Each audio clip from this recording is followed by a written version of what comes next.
Comment Macron aurait réalisé des faux en écriture lorsqu'il était ministre des Finances? Comment la France a été infiltrée par la Chine, le Qatar, l'Arabie Saoudite, le Canada, etc., etc.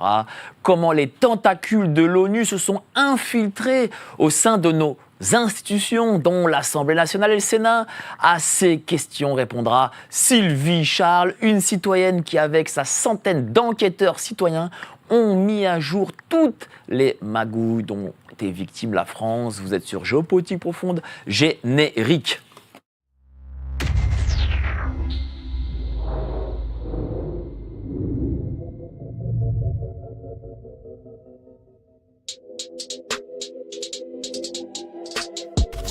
Nous sommes en guerre.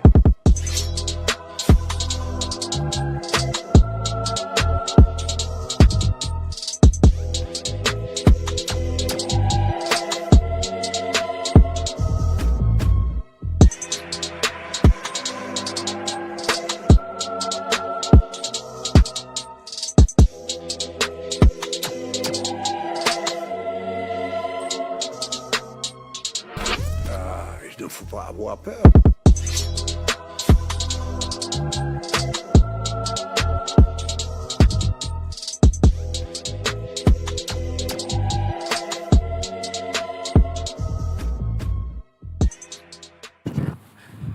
Il ne faut pas avoir peur. Bonsoir à tous, vous êtes sur Géopolitique Profonde, la chaîne qui est là pour remplacer les médias subventionnés. Vous avez adoré la première fois que Sylvie Charles est venue ici à nos studios. Nous avons battu des records d'audience parce que Sylvie aussi est venue avec nombre d'informations que moi-même ici sur le plateau, je ne connaissais pas. Et bien là, c'est le retour de notre amie Sylvie Charles. On va continuer à débusquer, parce que c'est aussi ça notre métier de journaliste. Ah oui, mais avant ça, évidemment, la lettre d'information de Géopolitique Profonde. N'hésitez pas à vous y abonner. Nous avons un nouvel auteur, Jean-Michel Vernochet. Il écrit sur le wokisme, le transhumanisme, un brillant article. Allez-y, vous cliquez sur le lien ci-dessous et vous vous y abonnez. Alors, bonjour, chère Sylvie, comment ça va? Bonjour mec, ça va très bien. Bon, le premier interview était explosif, on va dire. Oui, je me doute bien. Je pense que tu t'y attendais pas, mais bon...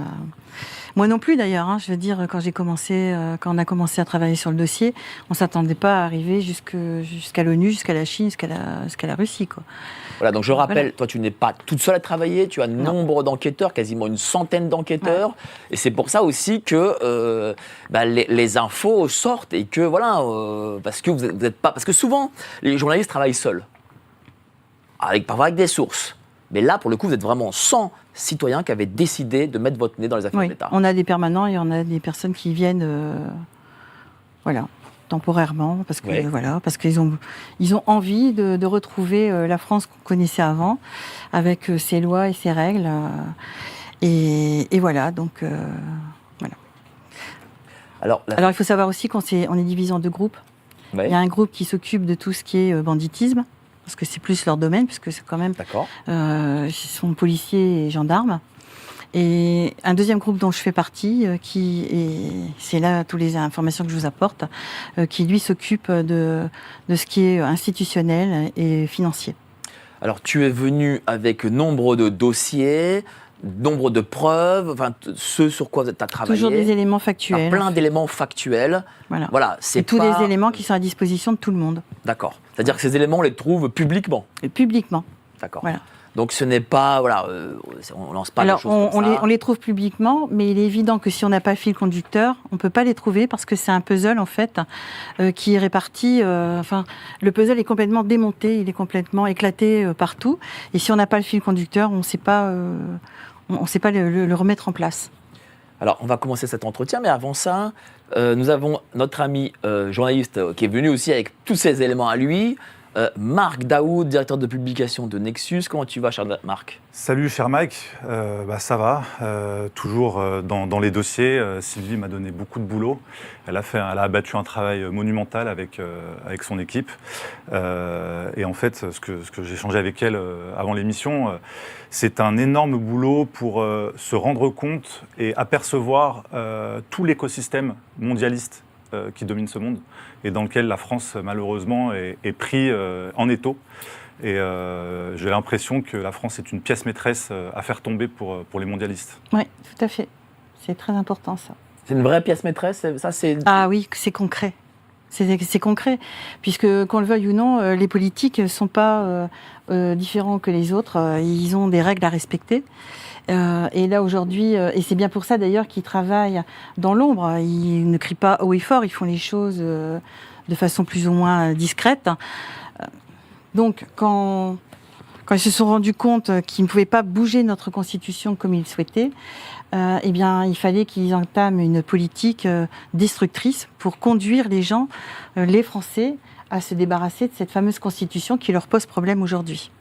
Tiens, pour parler un peu d'actu, pas très longtemps, mais on va en parler quand même, la dissolution et ce qui se passe participe, j'imagine, du plan. Eh ben non, ça c'est... Non. Ah bon? Non, ça c'est bien parce que ça nous sert.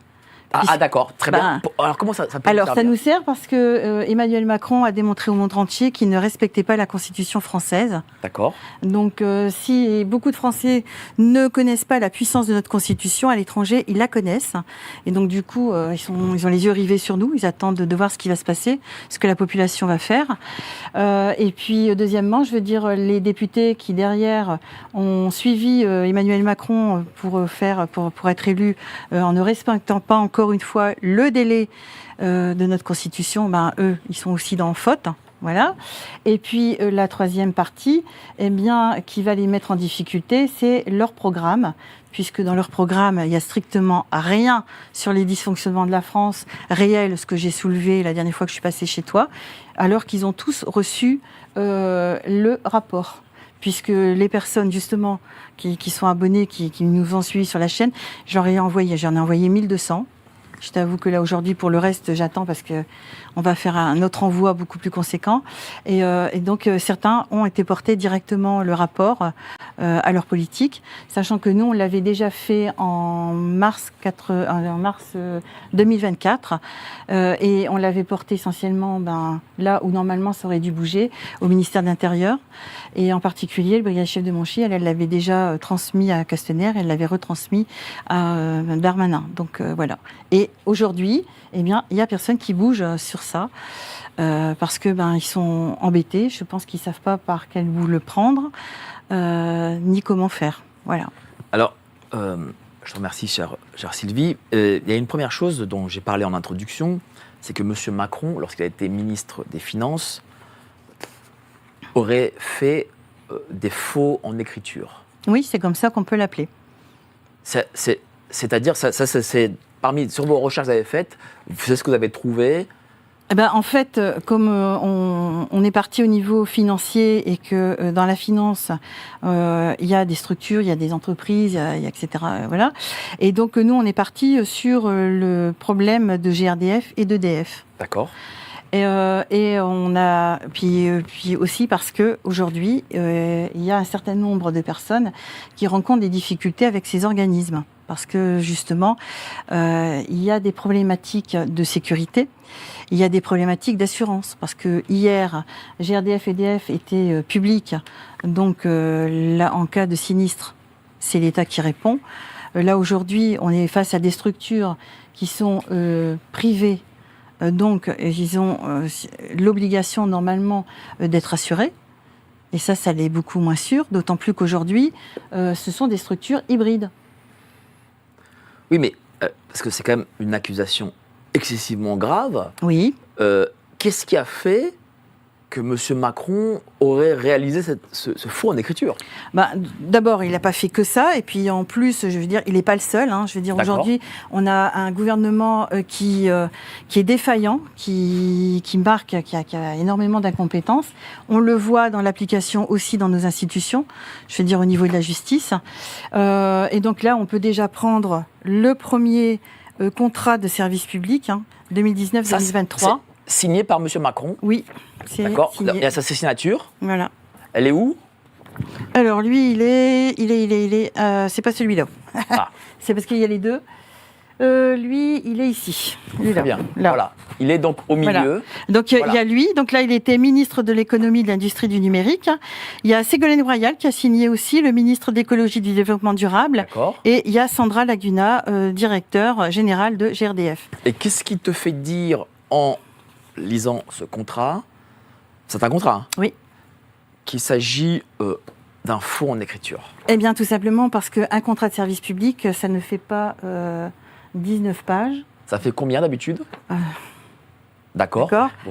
En plus, ici, dans ce contrat, il est marqué GRDF s'engage, GRDF s'engage, et GRDF s'engage. Oui. Et si GRDF ne respecte pas le contrat, qu'arrive-t-il? Eh bien, il n'y a rien. Voilà. Donc, il n'y a rien. Là, avec ce contrat, on n'a aucune idée de combien nous coûte cette mission publique. On n'a pas le détail, on n'a pas les compétences, on n'a rien du tout. Donc ça, c'est pas gênant tant qu'on n'a pas de soucis. Mais imaginons qu'il y a une intervention sur un réseau, comme ça s'est passé à Paris, à Quiberon. D'ailleurs, je crois qu'à Quiberon, ils sont toujours Il y a eu pas à Paris, indemnisés. rue de Trévise, et malheureusement, une des victimes, Inès, n'a toujours pas été indemnisée. Elle ne le sera pas, puisqu'il y a un vide juridique, il n'y a pas de mission publique. Ça, c'est pas un contrat de mission publique. Donc, au niveau de la justice, C'est un contrat de quoi? ça, c'est un contrat d'engagement. D'accord. Voilà, c'est un contrat d'engagement, ni plus ni moins. Et donc, moi, j'avais téléphoné à un sénateur, je crois que c'était M. Charon, j'ai eu son assistant. Monsieur Pierre Charon. Pierre Charon. Son assistant m'a dit, mais Madame Charles, c'est le contrat qui est présenté à Sciences Po. Eh ben, j'ai dit Sciences Po, il faudrait peut-être qu'il revoie sa copie, parce que non, un contrat de marché, un contrat de service public, c'est comme un contrat de marché public. Il y a des tas de choses qu'on doit mettre dedans, les moyens qu'on demande, qu'on exige, les prestations, les obligations de garantir. Normalement, alors en plus, que ce soit l'EDF, parce que c'est pareil pour EDF, le contrat il fait 48 pages, mais c'est pareil, il n'y a rien. En plus, Mais quel est le but de faire ça pour eux? Qu'est-ce qui se passe derrière, en fait? Parce que le deuxième c'est pareil, parce qu'en plus ils sont faits sur des périodes courtes. Là c'était 2015-2018, Oui. et donc là c'est 2019-2023. D'accord. Voilà. Et c'est pareil. Et là c'est Elisabeth Borne qui a signé, Bruno Le Maire et Édouard Sauvage. Voilà. Donc c'est pareil. Le but, c'est qu'aujourd'hui, on est face à des politiques qui ne sont pas là pour gouverner la France, ils ne sont pas là pour gouverner le citoyen, ils sont là pour répondre à leur mondialisation qu'ils sont en train de mettre en place depuis quelques années, qu'ils ont mis en place progressivement. Et puis là, ils ont pris des engagements vis-à-vis de privés, d'extérieur, et il faut qu'ils y répondent. Donc ils sont, voilà, c'est ce qui est en train de se faire tout doucement, puisque si on part alors c'est en train de se faire. Alors c'est compliqué, je ne sais pas comment l'expliquer simplement, parce que les personnes qui connaissent sauront. Ceux qui sont loin de ça, c'est un peu difficile. Normalement, si on prend l'EDF et GRDF, ce sont des produits, ce sont des institutions qui avaient été nationalisées juste après le régime de Vichy, pour plusieurs raisons. Tout d'abord, pour garantir aux Français de pouvoir avoir de l'électricité et du gaz. Et puis, une deuxième, pour une question de sécurité. Parce que, par exemple, si on prend GRDF, il y avait tout un panel de lois, de règles, qui faisait que, en cas de problématique, le préfet était prévenu et il pouvait y avoir tout un déclenchement de secours qui se met en place, etc. Tout ça, ça a disparu. Il n'y a plus rien. Voilà. C'est même pire, puisque actuellement, les actionnaires ont demandé à ce que le tableau d'incidence soit réduit à 0. Donc aujourd'hui, on assiste à des interventions de GRDF qui sont déclarées ni à GRDF, ni aux mairies, ni à personne. Voilà. Donc, On a aussi des mairies qui n'ont pas fait de contrat de concession et qui ont donné l'action à d'autres structures comme les MEL, ce qui fait que tout ça, ça génère toutes des problématiques et ça devient très compliqué pour défendre ses droits quand on est confronté à... donc ces changements de statut en société privée, il faut le dire, fait que... Aujourd'hui, très franchement, on ne sait plus dire si c'est privé ou public. Puisque si tu prends GRDF ou si tu prends EDF, aujourd'hui, ce sont des sociétés anonymes. Mais semi-publiques parce que l'actionnaire, c'est l'État. D'accord. Mais alors, quelles sont les conséquences de ces changements de statut pour les gens comme nous Alors, il faut savoir, et là c'est là qu'il faut bien connaître la différence entre le droit public et le droit privé. Le droit public, c'est tout ce qui est en commun. Et dans notre Constitution, il est bien noté qu'on a le droit de demander des explications sur l'utilisation de l'argent public à toute personne qui gère des fonds publics. Là, ça devient compliqué puisque là, par contre, j'ai rencontré à un moment donné certains députés qui m'ont dit on arrive nous-mêmes ne plus avoir de réponse parce qu'aujourd'hui, on a des structures qui sont semi-publiques, semi-privées. Donc du coup, ils vous disent c'est du privé, nous, on n'a pas à vous répondre. Ça veut dire qu'en gros, ces entreprises ne nous appartiennent plus. Alors, ils nous appartiennent plus, mais ils nous appartiennent quand même puisqu'on est actionnaire dedans. Oui, mais actionnaire, lorsqu'on change un statut, qu'on passe de public à privé, même si on est actionnaire à 100%, à terme, au vu de l'endettement de ce pays, j'imagine que l'objectif est de vendre petit à petit toutes les parts. Eh ben, c'est ça le danger, en fait. Et d'ailleurs, c'est ce qui a été reproché, puisque quand ils ont vendu GRDF, soi-disant que la France devait rester majoritaire au niveau actionnaire, et aujourd'hui, elle ne l'est plus. Je crois que maintenant, elle a plus que 22 ou 23%, je crois, des actions GRDF. Qu'est-ce que ça veut dire ? Ça veut dire qu'en fait, au niveau de l'énergie, tout ce que les Français ont investi par leurs impôts, que ce soit pour les centrales nucléaires, je rappelle toute l'époque gaulliste, Pompidou, tout ça, va faire que ça appartiendra à terme à l'étranger. Sauf que ça, c'est ce qu'eux, ils avaient envisagé. Sauf que nous, on a quand même, ça s'appelle de l'abus de confiance, ça s'appelle de l'escroquerie. Bien sûr. Donc, je veux dire, à nous, aujourd'hui Français, de reprendre la main sur notre pays et de demander et de régler ses comptes. Je veux dire... Oui, mais le problème, c'est que les gens qui nous regardent, j'imagine qu'ils ne le savaient pas. J'imagine que la majorité des Français ne le savent pas. Eh ben non, c'est bien pour ça que je le dis. Ah oui, c'est sûr, c'est ça qu'on fait ces émissions. Voilà, et je vais même vous dire qu'on est quand même face à des personnes qui sont vraiment des escrocs, je peux le dire. Par exemple, si vous prenez aujourd'hui EDF est une société anonyme, donc c'est passé en 2023, je me semble. C'est une société anonyme avec un seul actionnaire. La loi dit que si on est une société anonyme, on doit avoir au minimum 2 actionnaires. Et si on est coté en bourse, on doit avoir au minimum 7 actionnaires. Donc là, aujourd'hui, on est dans une structure qui est totalement illégale. Voilà. Donc toute cette structure est illégale. Tout est illégal. Et puis alors, au niveau... Mais ils le font quand même. Ils le font. Qui va s'opposer ? Nos députés, ils ne bougent pas.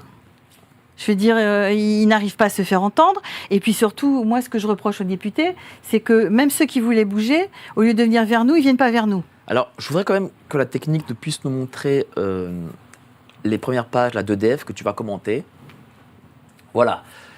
Donc cette première page, qu'est-ce que c'est ?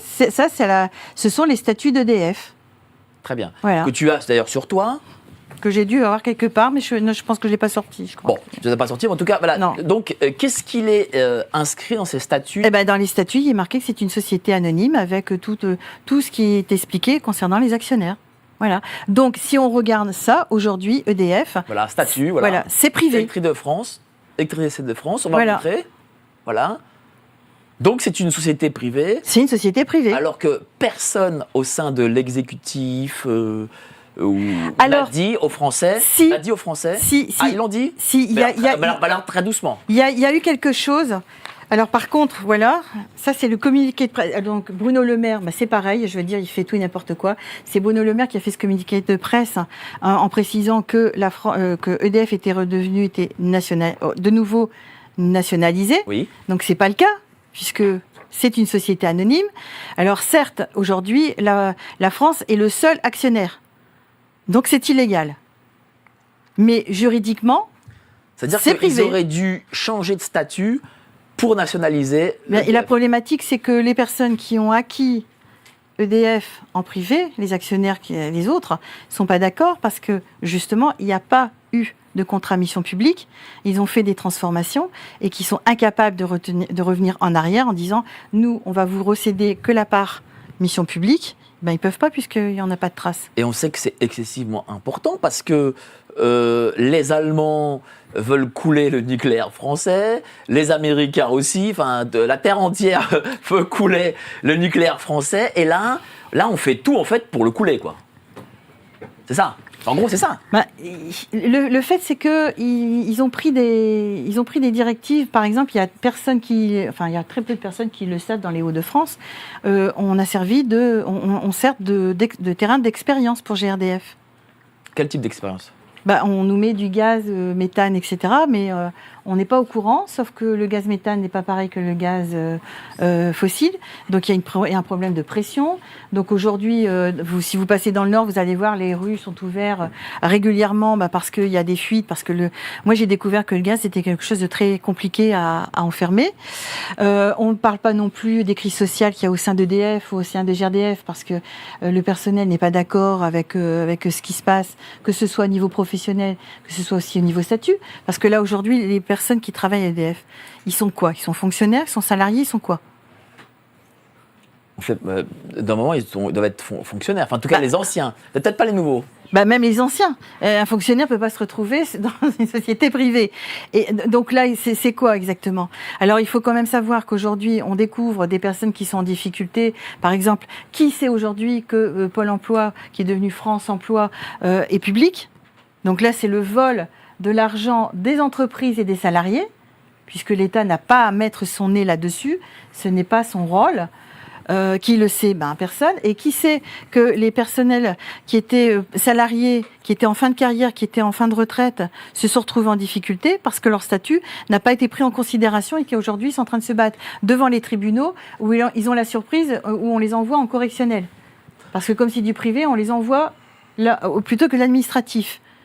Sauf que mais ça devient Oui, il y a une envie... de casser, de démolir. Voilà, de tout vendre à la découpe. D'ici 2027, de tout vendre. C'est pour ça que je pense que les gens qui se disent « Oui, M. Macron va démissionner », je pense qu'il ne démissionnera pas. Mais même s'il démissionne, ça ne changera rien, puisque ce n'est pas lui qui a engagé tout ça. Ça a été engagé bien avant, en fait. Ça a été fait vraiment du fait que ça a été fait progressivement, on n'a pas vu les choses arriver. C'est une emprise qui a été mise sur la France et qui a démarré dès la Deuxième Guerre mondiale, soyons clairs. Alors, on a parlé un peu en antenne de BlackRock. Et tu m'as dit quelque chose que je trouve quand même surprenant, parce que quand on parle de BlackRock, en tout cas sur ces plateaux et dans mes émissions à Radio Courtoisie, BlackRock est en gros, avec Vanguard,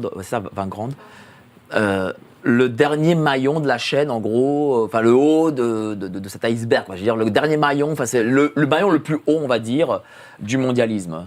Qu'est-ce que toi t'en penses ? Pour moi, c'est une tentacule, c'est en deçà. C'est l'homme de main, si tu veux, quelque part. C'est à qui on donne des missions, on lui dit voilà, tu fais ci, tu fais ça, et il y va. Ça veut dire qu'il y a au-dessus de ça encore ? Mais c'est parce que c'est compliqué à expliquer, mais en fait, il y a tout. Vas-y, t'as le temps. On est quand même face à de la criminalité. Donc, ils ne jouent pas avec les mêmes règles que nous. Donc, l'objectif, c'est pas de rendre service. L'objectif, c'est de vous arnaquer, de vous faire croire que ce qu'ils font, le font bien. Et que c'est eux qui le font. Donc, il faut qu'ils trouvent des parades. Parce que si on trouve toujours les mêmes, ça devient inquiétant. Et puis, s'il y en a un qui tombe, il faut qu'il y en ait un autre qui puisse prendre le relais. Donc, ils envoient des missiles, en fait. Donc, BlackRock, si on lui a dit, tu fais ça. Puisqu'on découvre parfois qu'il y a des structures qui sont rachetées et on voit arriver un autre acheteur derrière. Celui qui a acheté n'est pas celui qui va exploiter son achat. Et on a caché celui qui est derrière parce qu'on sait que le vendeur n'aurait pas vendu à celui-là. Et c'est le danger qu'on a aujourd'hui en France avec ces structures qui sont des structures hybrides, qui sont ni publiques ni privées, et dont ils jouent et qui font les choses de n'importe comment. Je veux dire, voilà. Est-ce qu'on sait aujourd'hui qui est derrière BlackRock ? Alors pour moi aujourd'hui, par rapport à mon dossier, parce que nous on a tapé haut, nous on est parti dans la tête, et par rapport à ce que nous on voit aujourd'hui, ceux qui mènent la danse financière à haute échelle, c'est la Banque des règlements internationaux suisses, les banques centrales, la BERD et aujourd'hui un acteur qui s'est mis en place depuis 2015, la BAI, puisque je viens de découvrir que la Banque mondiale qui est la banque qui est placée sous l'ONU, la Banque mondiale, aujourd'hui, elle est en train de lier des partenariats avec la BAI, qui est la Banque asiatique d'investissement et d'infrastructure. Alors, ce qui est important aussi, c'est que toutes ces structures-là, alors, pourquoi je dis que c'est eux ? Parce que ces banques-là, ce ne sont pas des banques capitaux. Ce sont des banques, entre guillemets, politiques. Donc c'est eux qui font le courant, la montée du taux, les marchés. C'est eux qui gèrent tout ça. C'est eux qui ont les cartes en main. D'ailleurs, on l'a vu avec les emprunts toxiques. Je veux dire, parce que oui, la BNS, la Banque suisse, elle siège aussi à la BRI. Et c'est elle qui avait bloqué son taux. Elle a bloqué son taux et d'un seul coup, elle a relâché le taux en même temps que de l'autre côté, la Banque centrale avait relâché le taux aussi des emprunts immobiliers. Ce qui fait que, en même temps, le fait qu'il y ait cette coïncidence, qu'en même temps ils décident tous les deux de faire monter les taux immobiliers, l'autre de lâcher le franc suisse pour qu'il remonte, je veux dire, il est nul. Donc c'est bien calculé. On est quand même dans des chiffres là. C'est pas de l'aléatoire, c'est bien du pensé. Donc résultat, ça nous a fait une belle crise. Voilà, donc crise, mis en difficulté. En plus en France, qui a été le plus touché ? Nos collectivités locales, les CHR, les centres, tous ces établissements-là ont été pris. Et qu'est-ce qui s'est passé ? Le gouvernement français, normalement, devait se retourner contre les banques centrales, contre la BRI, puisque c'est leur rôle, c'est eux qui doivent faire le contrôle. Parce que dans les contrats qui ont été faits, il y a une grosse faute professionnelle. C'est que quand on fait des placements à long terme, par exemple avec des taux, les taux immobiliers, donc là c'était plus du côté États-Unis, c'était l'Espagne qui a été touchée, l'Autriche, tous les pays ont été touchés par cette baisse de taux immobiliers. Nous on a été touchés plus par les emprunts toxiques avec les emprunts sur le franc suisse. Qu'est-ce qui se passe ? Je veux dire, quand vous prenez un engagement sur 20 ans, pendant 20 ans, vous devez bien penser en tant que professionnel que la Suisse, elle ne va pas bloquer le franc suisse pendant 20 ans. Donc, qu'est-ce que vous faites ? Vous mettez ce qu'on appelle un plancher. Vous dites qu'arrivé à tel montant, vous bloquez. Et vous vous mettez d'accord avec le client. C'est pareil pour les taux variables. Quand vous avez un taux variable, vous savez bien que vous partez sur un prêt qui va être remboursé sur 20-25 ans. Le taux variable, il peut monter. Alors, il peut baisser. C'est pas gênant. Mais s'il monte, c'est pareil. On met un taux plancher. Là, ça n'a pas été mis. Pourquoi ?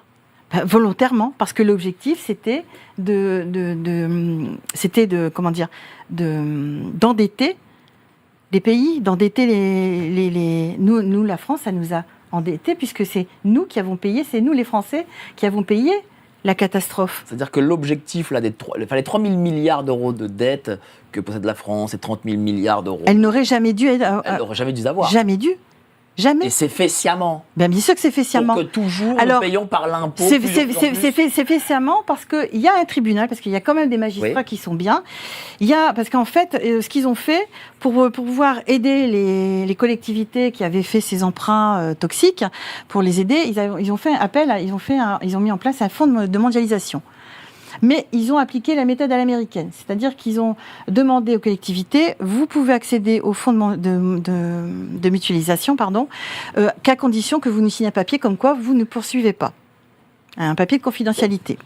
Donc, il y a des collectivités qui l'ont fait, mais ils ont quand même déposé plainte, puisque en France, nous, on ne fonctionne pas comme aux États-Unis, on n'a pas le droit de se faire justice soi-même. Il y a eu une faute, et la faute, elle doit être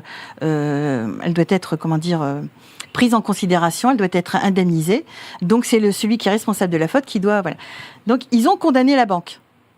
La banque a contacté l'État, et l'État, dans la nuit, elle a sorti un décret en disant qu'elle mettait sous protection les contrats qui ont été rédigés, etc., pour ce dossier-là. Donc, ça a été rejeté. Et je regarde quand même... je réfléchis un peu, puis je me dis quand même que le plan est bien ficelé. il y a eu la réforme sur l'impôt sur le revenu de prise à la source. Un an avant, l'impôt sur le revenu rapportait à peu près 40 milliards par an. Je sais les chiffres 2016. Parce que je crois que l'impôt à la source a été vraiment validé en 2017. Voilà. Et donc, un an avant, c'est 40 milliards. Un an après, l'impôt à la source est mis en place. C'est 85 milliards de recettes.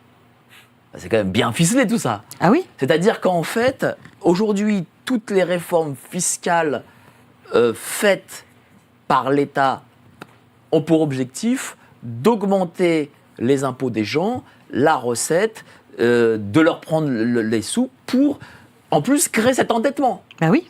Enfin, c'est fou, quoi. Bah oui, mais c'est machiavélique. Hein. Je veux dire, ils ont besoin de faire tomber un système et donc ils ont besoin. Et alors pour faire tomber ce système, ils ont aussi besoin d'argent rapide, d'où la montée de la criminalité, d'où le fait qu'aujourd'hui la France est quand même reconnue par Europol comme protégeant la criminalité, le grand banditisme et tout ce qui va avec, tout ce qui suit.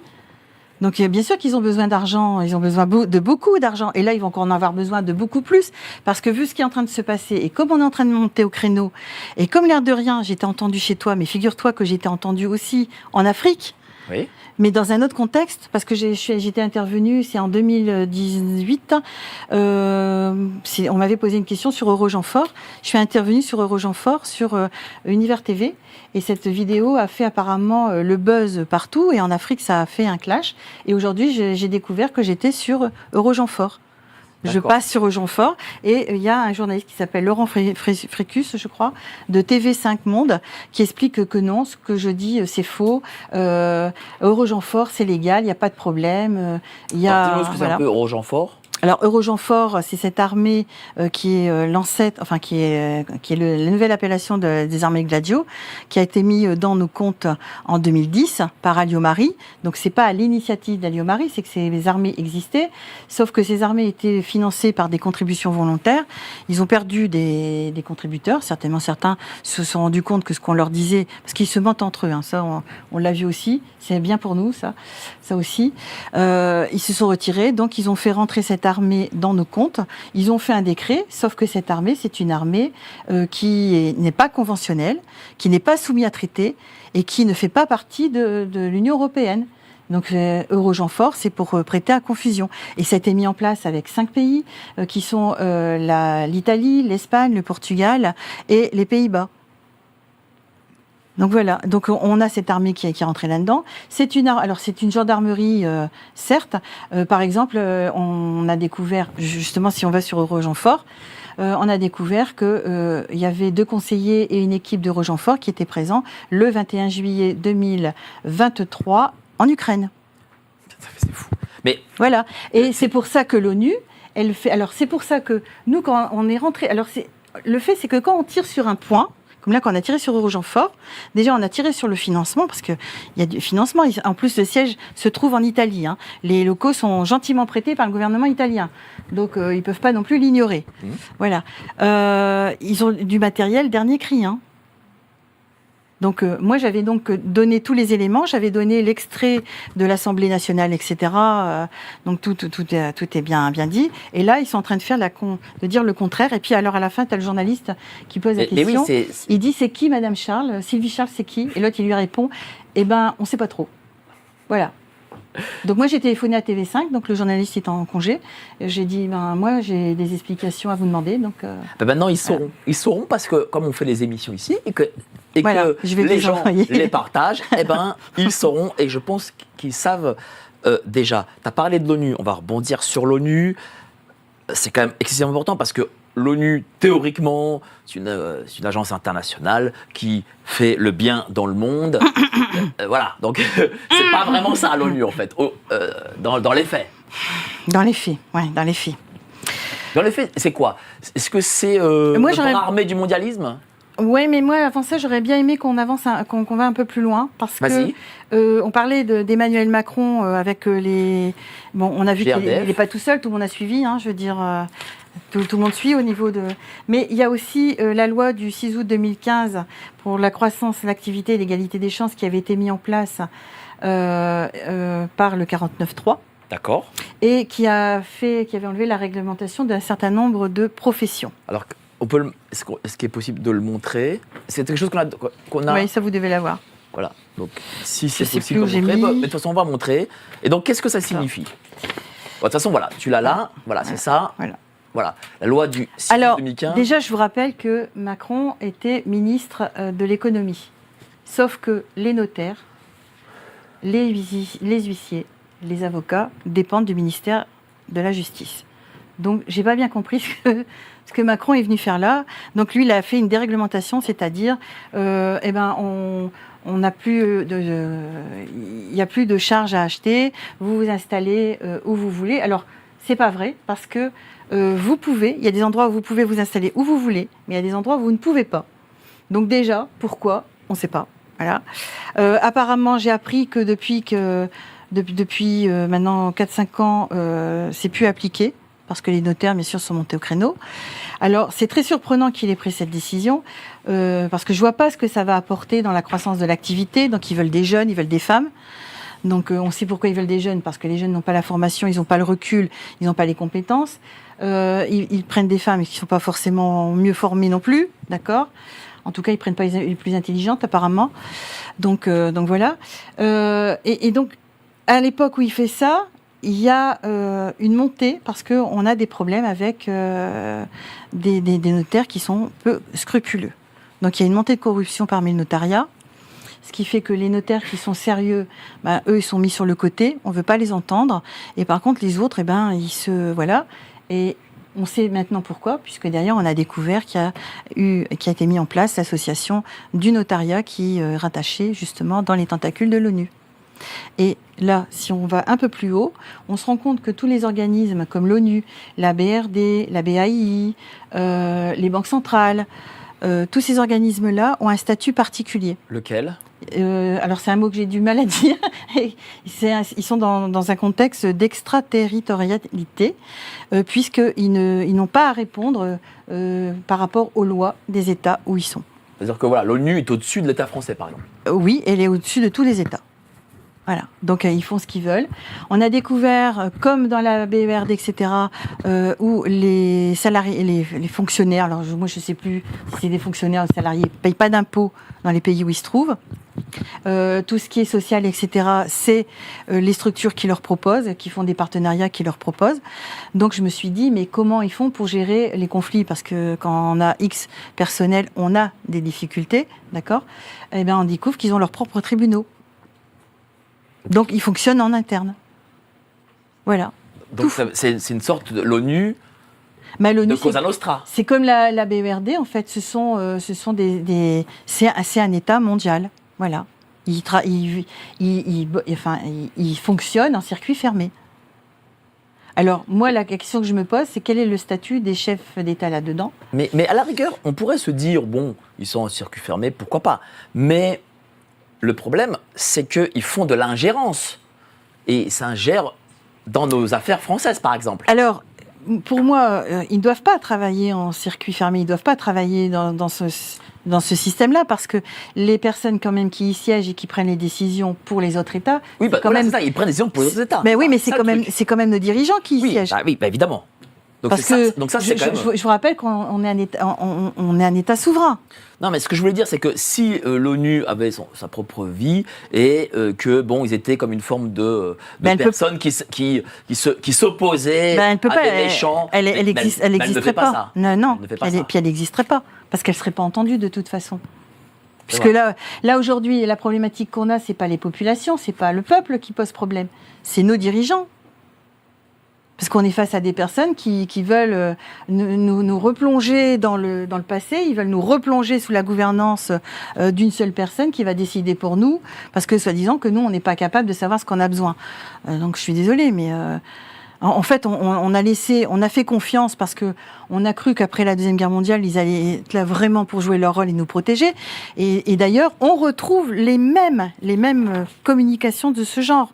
C'est-à-dire le même bluff, il y a rien derrière, c'est mensonges et compagnie.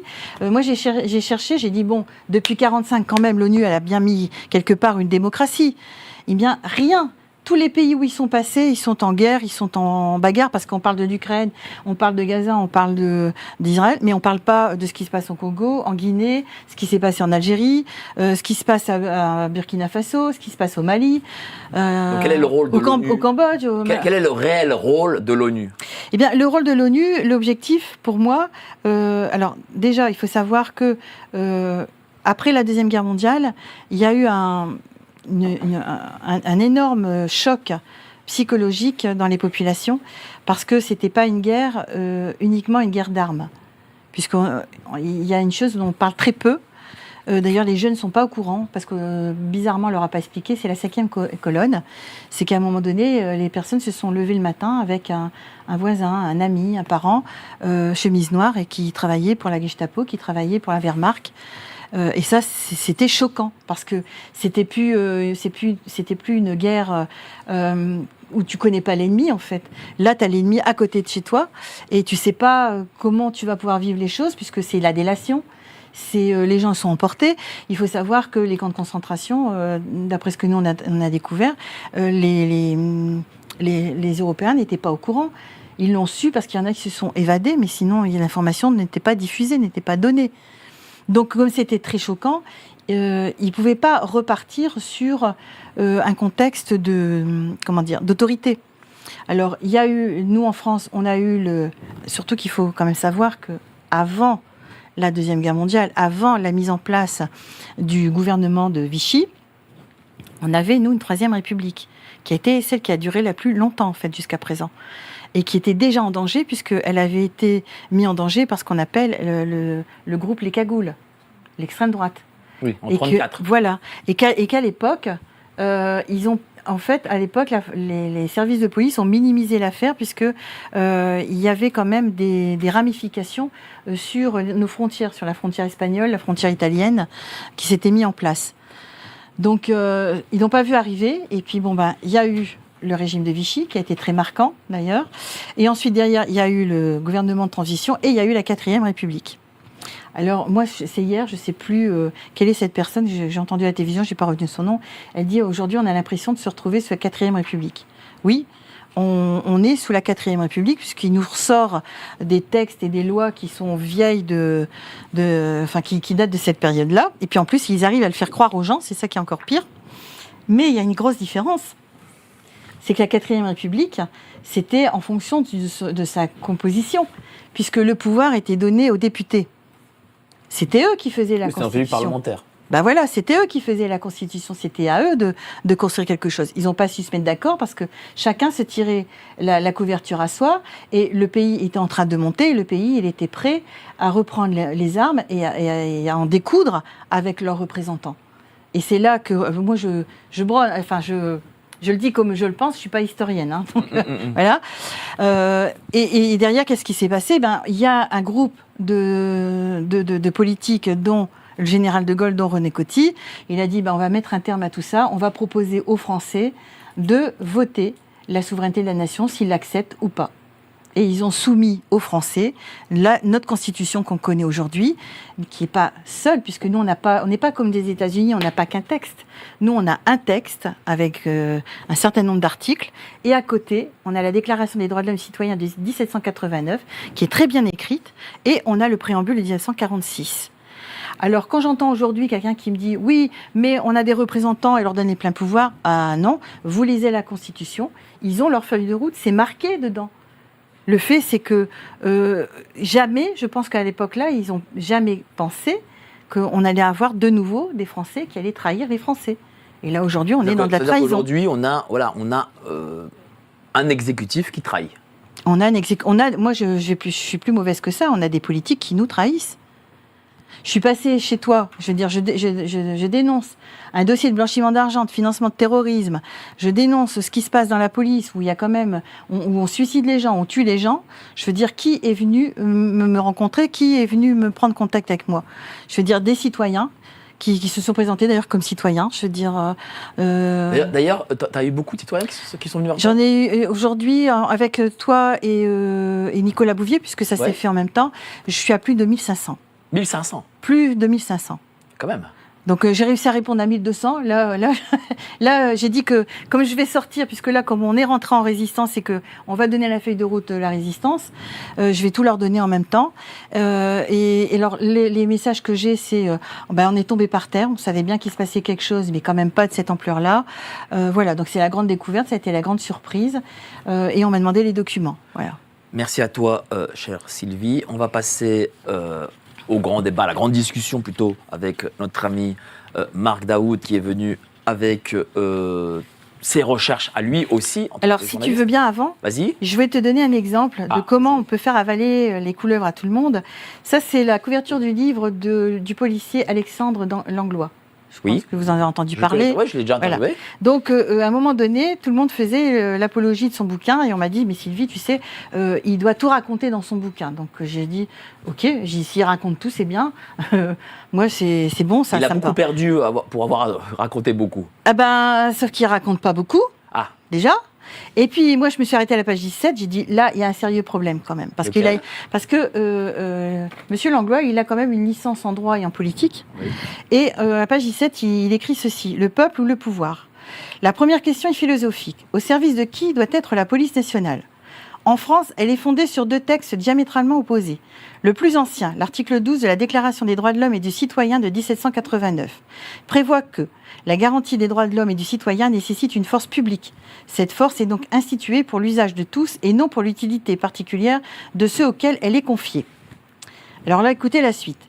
Le texte le plus récent qui sert de base légale à la police nationale actuelle est la loi du 23 avril 1941 portant organisation générale des services de police en France, signée par le chef de l'État, Philippe Pétain. Je veux dire, est-ce qu'il est au courant que Philippe Pétain on lui a retiré la nationalité et que Philippe Pétain, c'était le régime de Vichy et que les lois du régime de Vichy n'ont plus cours? Mais visiblement, elles l'ont encore. Ils les ont remises. Ils ont remis donc du coup des lois de Vichy pour gérer la police. Oui, puisque aujourd'hui, aujourd'hui, la police, elle doit se référer à la garantie des droits de l'homme. C'est l'article 12 de la Déclaration des droits de l'homme de 1789.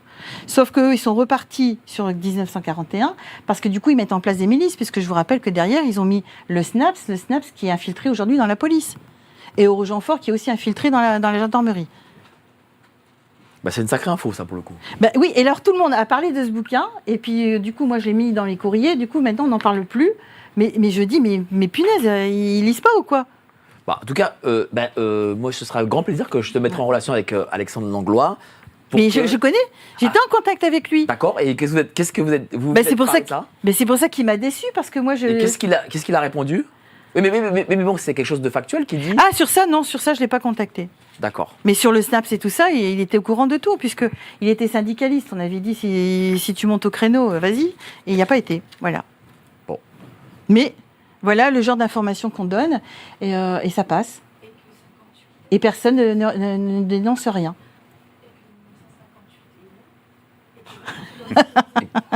Non, parce qu'elle tient aussi à sa constitution. Oui, je veux dire, là, aujourd'hui, c'est 1958, donc c'est les lois de 1958, c'est notre constitution qui fait foi. Point. Merci à toi, chère Sylvie. Alors, mais justement... vas-y. Oui, parce que... je mette moi ma petite transition. Oui, mais tu sais, comme j'ai beaucoup de choses à la tête, il faut que ça suive son cours. En fait, c'est important, parce que là, aujourd'hui, ce qu'ils sont en train de mettre ici en place, là, c'est des choses que tu aurais pu voir avant 1958. Parce qu'avant 1958, le citoyen n'avait pas son mot. Et puis, la 4e République était une 4e République proche de l'Amérique. Oui. En plus. En plus. Donc c'était réalisable, c'était faisable.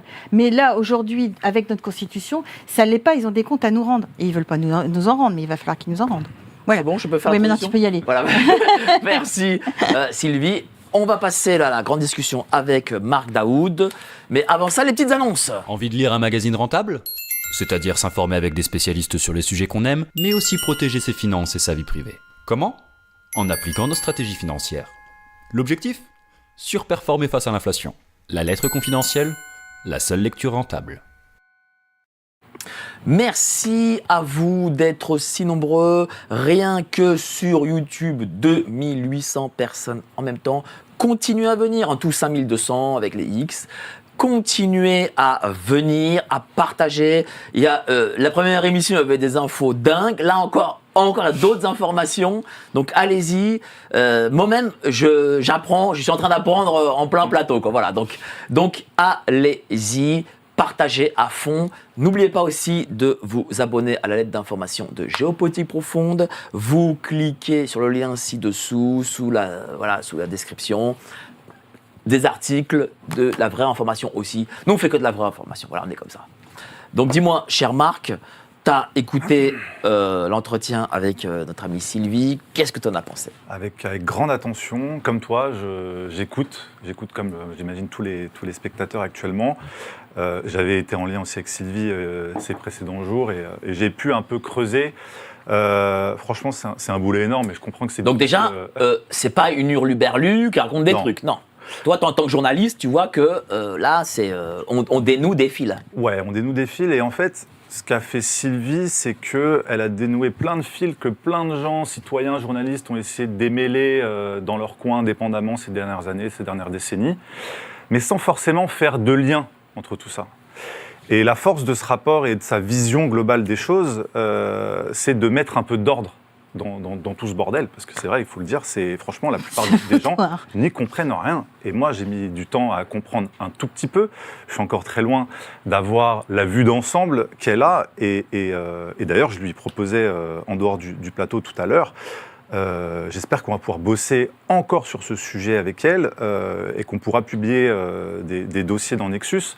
J'aimerais faire une infographie de tout ce qu'elle nous raconte, parce que ce qu'elle raconte est sourcé, parce que ça explique énormément de choses par rapport à tout cet écosystème du mondialisme qui n'est pas du tout homogène. C'est qu'en plus, derrière, il y a des rapports de force. On est sur un jeu de plateau. En fait, il faut comprendre que le monde tel qu'on nous l'apprend depuis qu'on est gamin, bon, c'est un récit, c'est un narratif pour occuper les citoyens et les laisser vaquer à leurs occupations.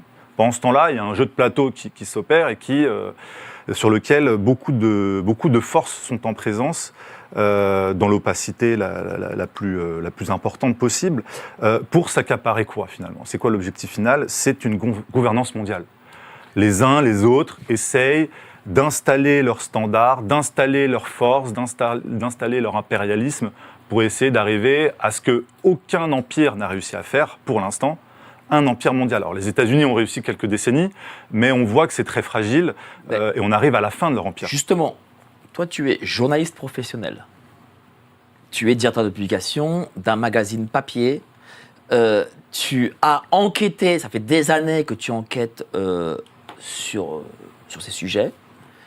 Qu'est-ce que tu as fini par comprendre grâce à Sylvie Charles que peut-être tu ne comprenais pas avant ? Alors, ce que j'ai fini par comprendre, alors, je suis encore en train de commencer à comprendre, parce que franchement, Sylvie a mis la barre très haute, le rapport fait plusieurs centaines de pages. Moi, j'ai pris par-ci, par-là quelques affaires qui recoupent le boulot que je fais depuis 10-15 ans à Nexus et qui recoupent énormément de choses qu'on a déjà soulevées. Mais ce que je comprends, c'est qu'il y a plein d'institutions dont on ne connaît pas encore très bien, nous les citoyens et les journalistes, le fonctionnement. Je pense à la BRI, la BAII, voilà, dont elle a parlé, la BERD. Ça, je vous assure qu'on va essayer de vous produire quelque chose de digeste, parce que Sylvie, vraiment, elle a fait un boulot académique incroyable. Maintenant, il faut le digérer. Mais ce que je comprends, c'est que toutes ces institutions qui n'ont l'air de rien, on parle de BlackRock, on parle de Vanguard, ça c'est les façades. C'est sûr que ces organismes-là privés jouent un rôle énorme. Il n'y a pas à dire. Mais par contre, derrière, il y a des choses très opaques et très floues et dont on va dire qu'il y a très peu d'intérêt d'aller fouiller, la BRI, etc. C'est-à-dire que si tu le fais tomber, il y en a une autre qui repousse derrière. Exactement. Mais par contre, de comprendre comment elles s'articulent entre elles. Comment elles blanchissent l'argent. Ça, c'est intéressant. Qui sont les personnages qui gravitent dedans et en dehors ? Et comment le turnover s'opère entre le public et le privé avec ces institutions, les banques centrales ? Et comment finalement la machine mondialiste peut continuer de prospérer là-dessus. C'est ça qui est passionnant. Et moi, ça m'a rappelé tout de suite l'affaire Clearstream, ce que Denis Robert a essayé à l'époque ce sur quoi il a essayé de nous alerter et qui est très très vite passé à la trappe avec l'affaire Clearstream 2. D'ailleurs, c'était à dessein. Et après, derrière, les gens n'ont toujours pas compris à quoi servait Clearstream. Mais finalement, toutes ces boîtes de compensation, mais en fait, finalement, de blanchiment, ont un rôle à jouer. Et on voit très bien, moi, ce qui m'intéresse, c'est tout ce qui est fait pour nous maintenir hors de portée de compréhension. Et c'est là où les médias jouent un rôle énorme. Parce que finalement, si le citoyen comprend, tout ça, ça tombe très très vite. Par contre, il faut essayer de rendre le tout compliqué, indigeste et loin du regard. Et les médias mainstream sont là pour ça. Et c'est pour ça, d'ailleurs... Et instaurer la peur. Alors la peur, d'ailleurs, je voulais revenir parce que moi, j'ai pensé tout de suite à quelques affaires franco-françaises, mais qui montrent un petit peu que dès qu'on met le nez dedans, il en va de sa propre vie. Je pense à l'affaire Boulin, 1979. On retrouve un ministre dans un étang à Fontainebleau parce qu'il avait des affaires de corruption à dévoiler sur le financement du RPR. Et on voit très bien comment la machine judiciaire, médiatique se met en place immédiatement pour valider la thèse du suicide et écarter immédiatement l'homicide.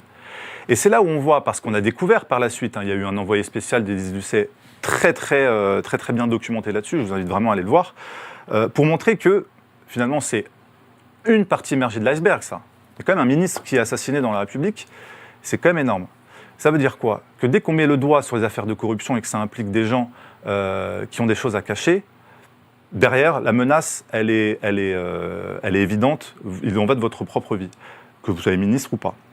On l'a vu avec Bérégovoy ensuite, la même chose, il a voulu publier des affaires sur de la corruption, il en a coûté aussi c'est pour sa ça propre qu'il faut vie. publier tout de suite et après il faut dire... Il faut faire le... Ouais, exactement, il faut faire la lumière là-dessus. Et là, la force que tu as, Sylvie, c'est de bosser avec des bénévoles, avec énormément de gens. Oui, c'est que vous êtes une centaine. Alors, C'est pas comme un journaliste seul. Non, mais C'est il faut quand même que j'explique une chose, c'est que nous, au départ, j'avais 7 personnes et moi, on était 8, d'accord ?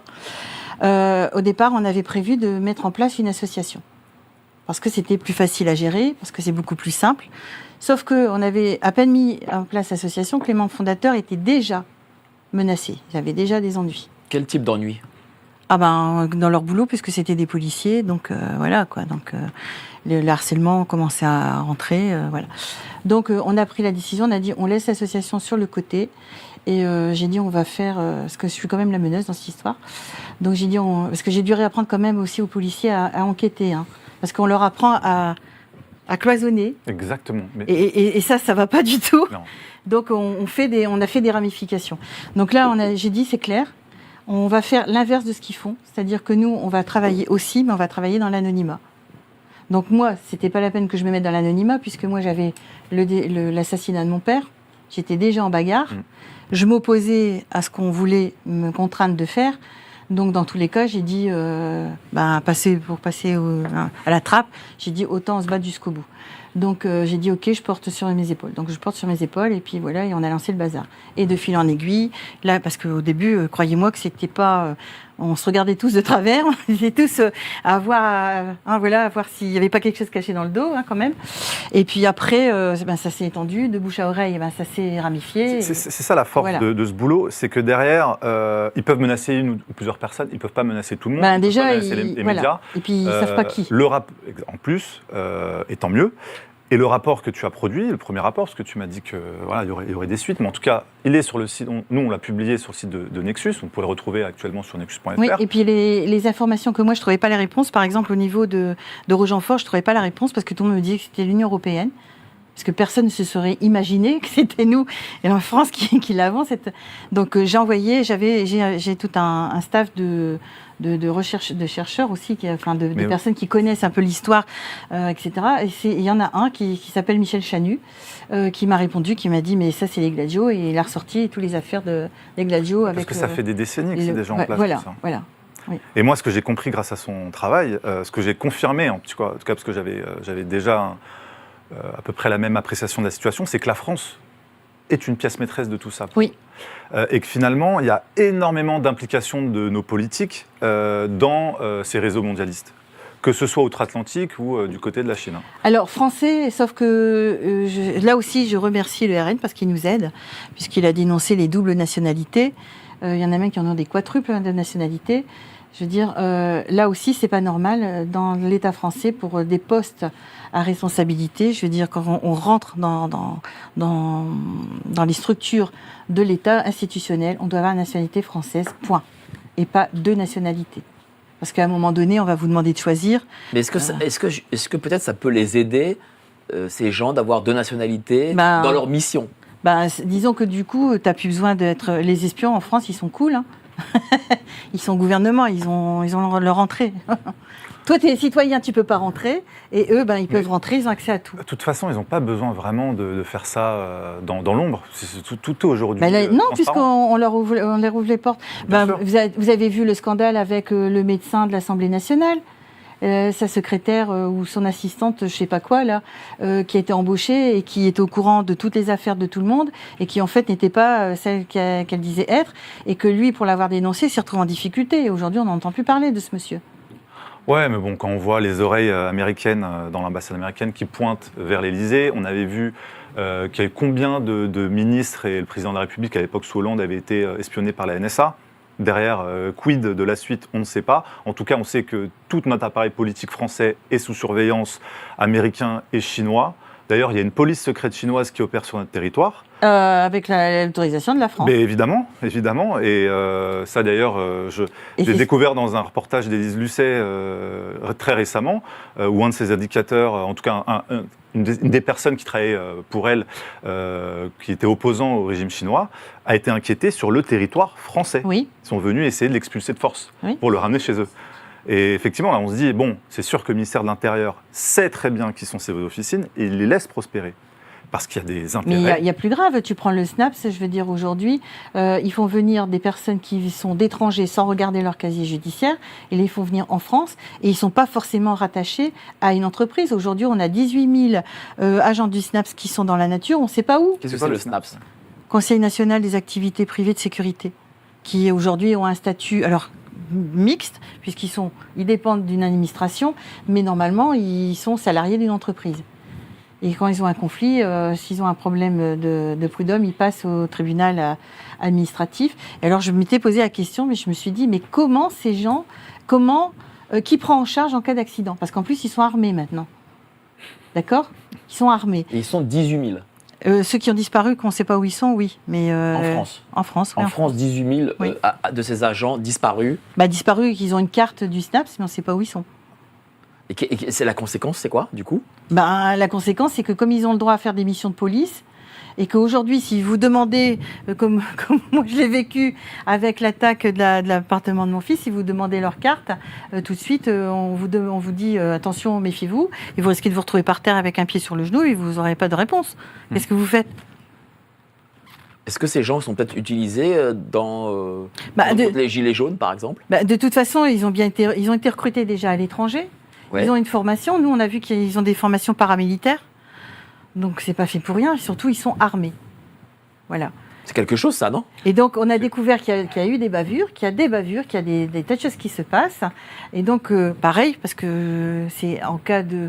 Par exemple, si jamais tu croises un agent du SNAPS et qui te tire dessus, qui prend en charge les frais médicaux, machin, etc., eh bien, figure-toi qu'on a trouvé qu'il y a un courtier en assurance qui travaille avec des avocats et qui s'arrange, qui arrange le dossier.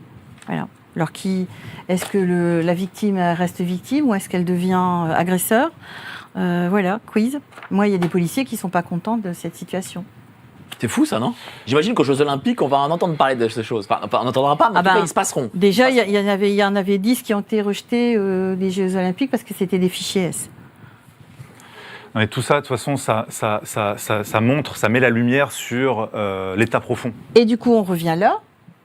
Si, en fonction de notre Constitution, ça, c'est illégal, les SNAPS, c'est illégal, puisque la police doit être nationale, je veux dire, là, on est bien sur la 40, où où ils nous font naître des milices. Bien sûr, mais ils font ce qu'ils veulent. Oui, ils font ce qu'ils veulent. D'ailleurs, on le voit, là, ils sont en train de jouer avec la loi sur la vidéo algorithmique avec l'intelligence artificielle, pour pouvoir aller arrêter les citoyens avant même qu'ils puissent commettre des délits. Donc on va rentrer dans le Minority Report à partir des JO et jusqu'en mars 2025. Et après, je vous assure que ça va être étendu parce qu'il y a un consortium français qui s'est établi, donc, avec à la tête Atos, DocaPost, Thales, qui vont organiser les bases de cette. Oui, mais ça, c'est à nous de refuser. Hein. C'est à nous de refuser, mais ça suit comme par hasard. Oui, mais pour l'instant, il y a le sillon chinois du crédit social. Et quand on voit qui se retrouve dans le comité de pilotage et le comité stratégique de la France Shanghai Foundation, que tu dois connaître par cœur, Sylvie. Hein, par cœur, je ne sais pas, mais bon. En tout cas, moi, j'ai souligné les noms que je connaissais le plus. Hein, Hubert Védrine, Édouard Philippe, Alain Mérieux, Laurent Fabius. Qu'est-ce que c'est cette fondation ? Jérôme Gage. C'est une association qui est censée œuvrer aux relations bilatérales entre la France et la Chine. Très bien, sur le papier, il n'y a pas de souci, sauf qu'en fait, ils se permettent d'élire des young leaders. C'est marrant, ils vont faire comme les Américains. Non, c'était Sarkozy.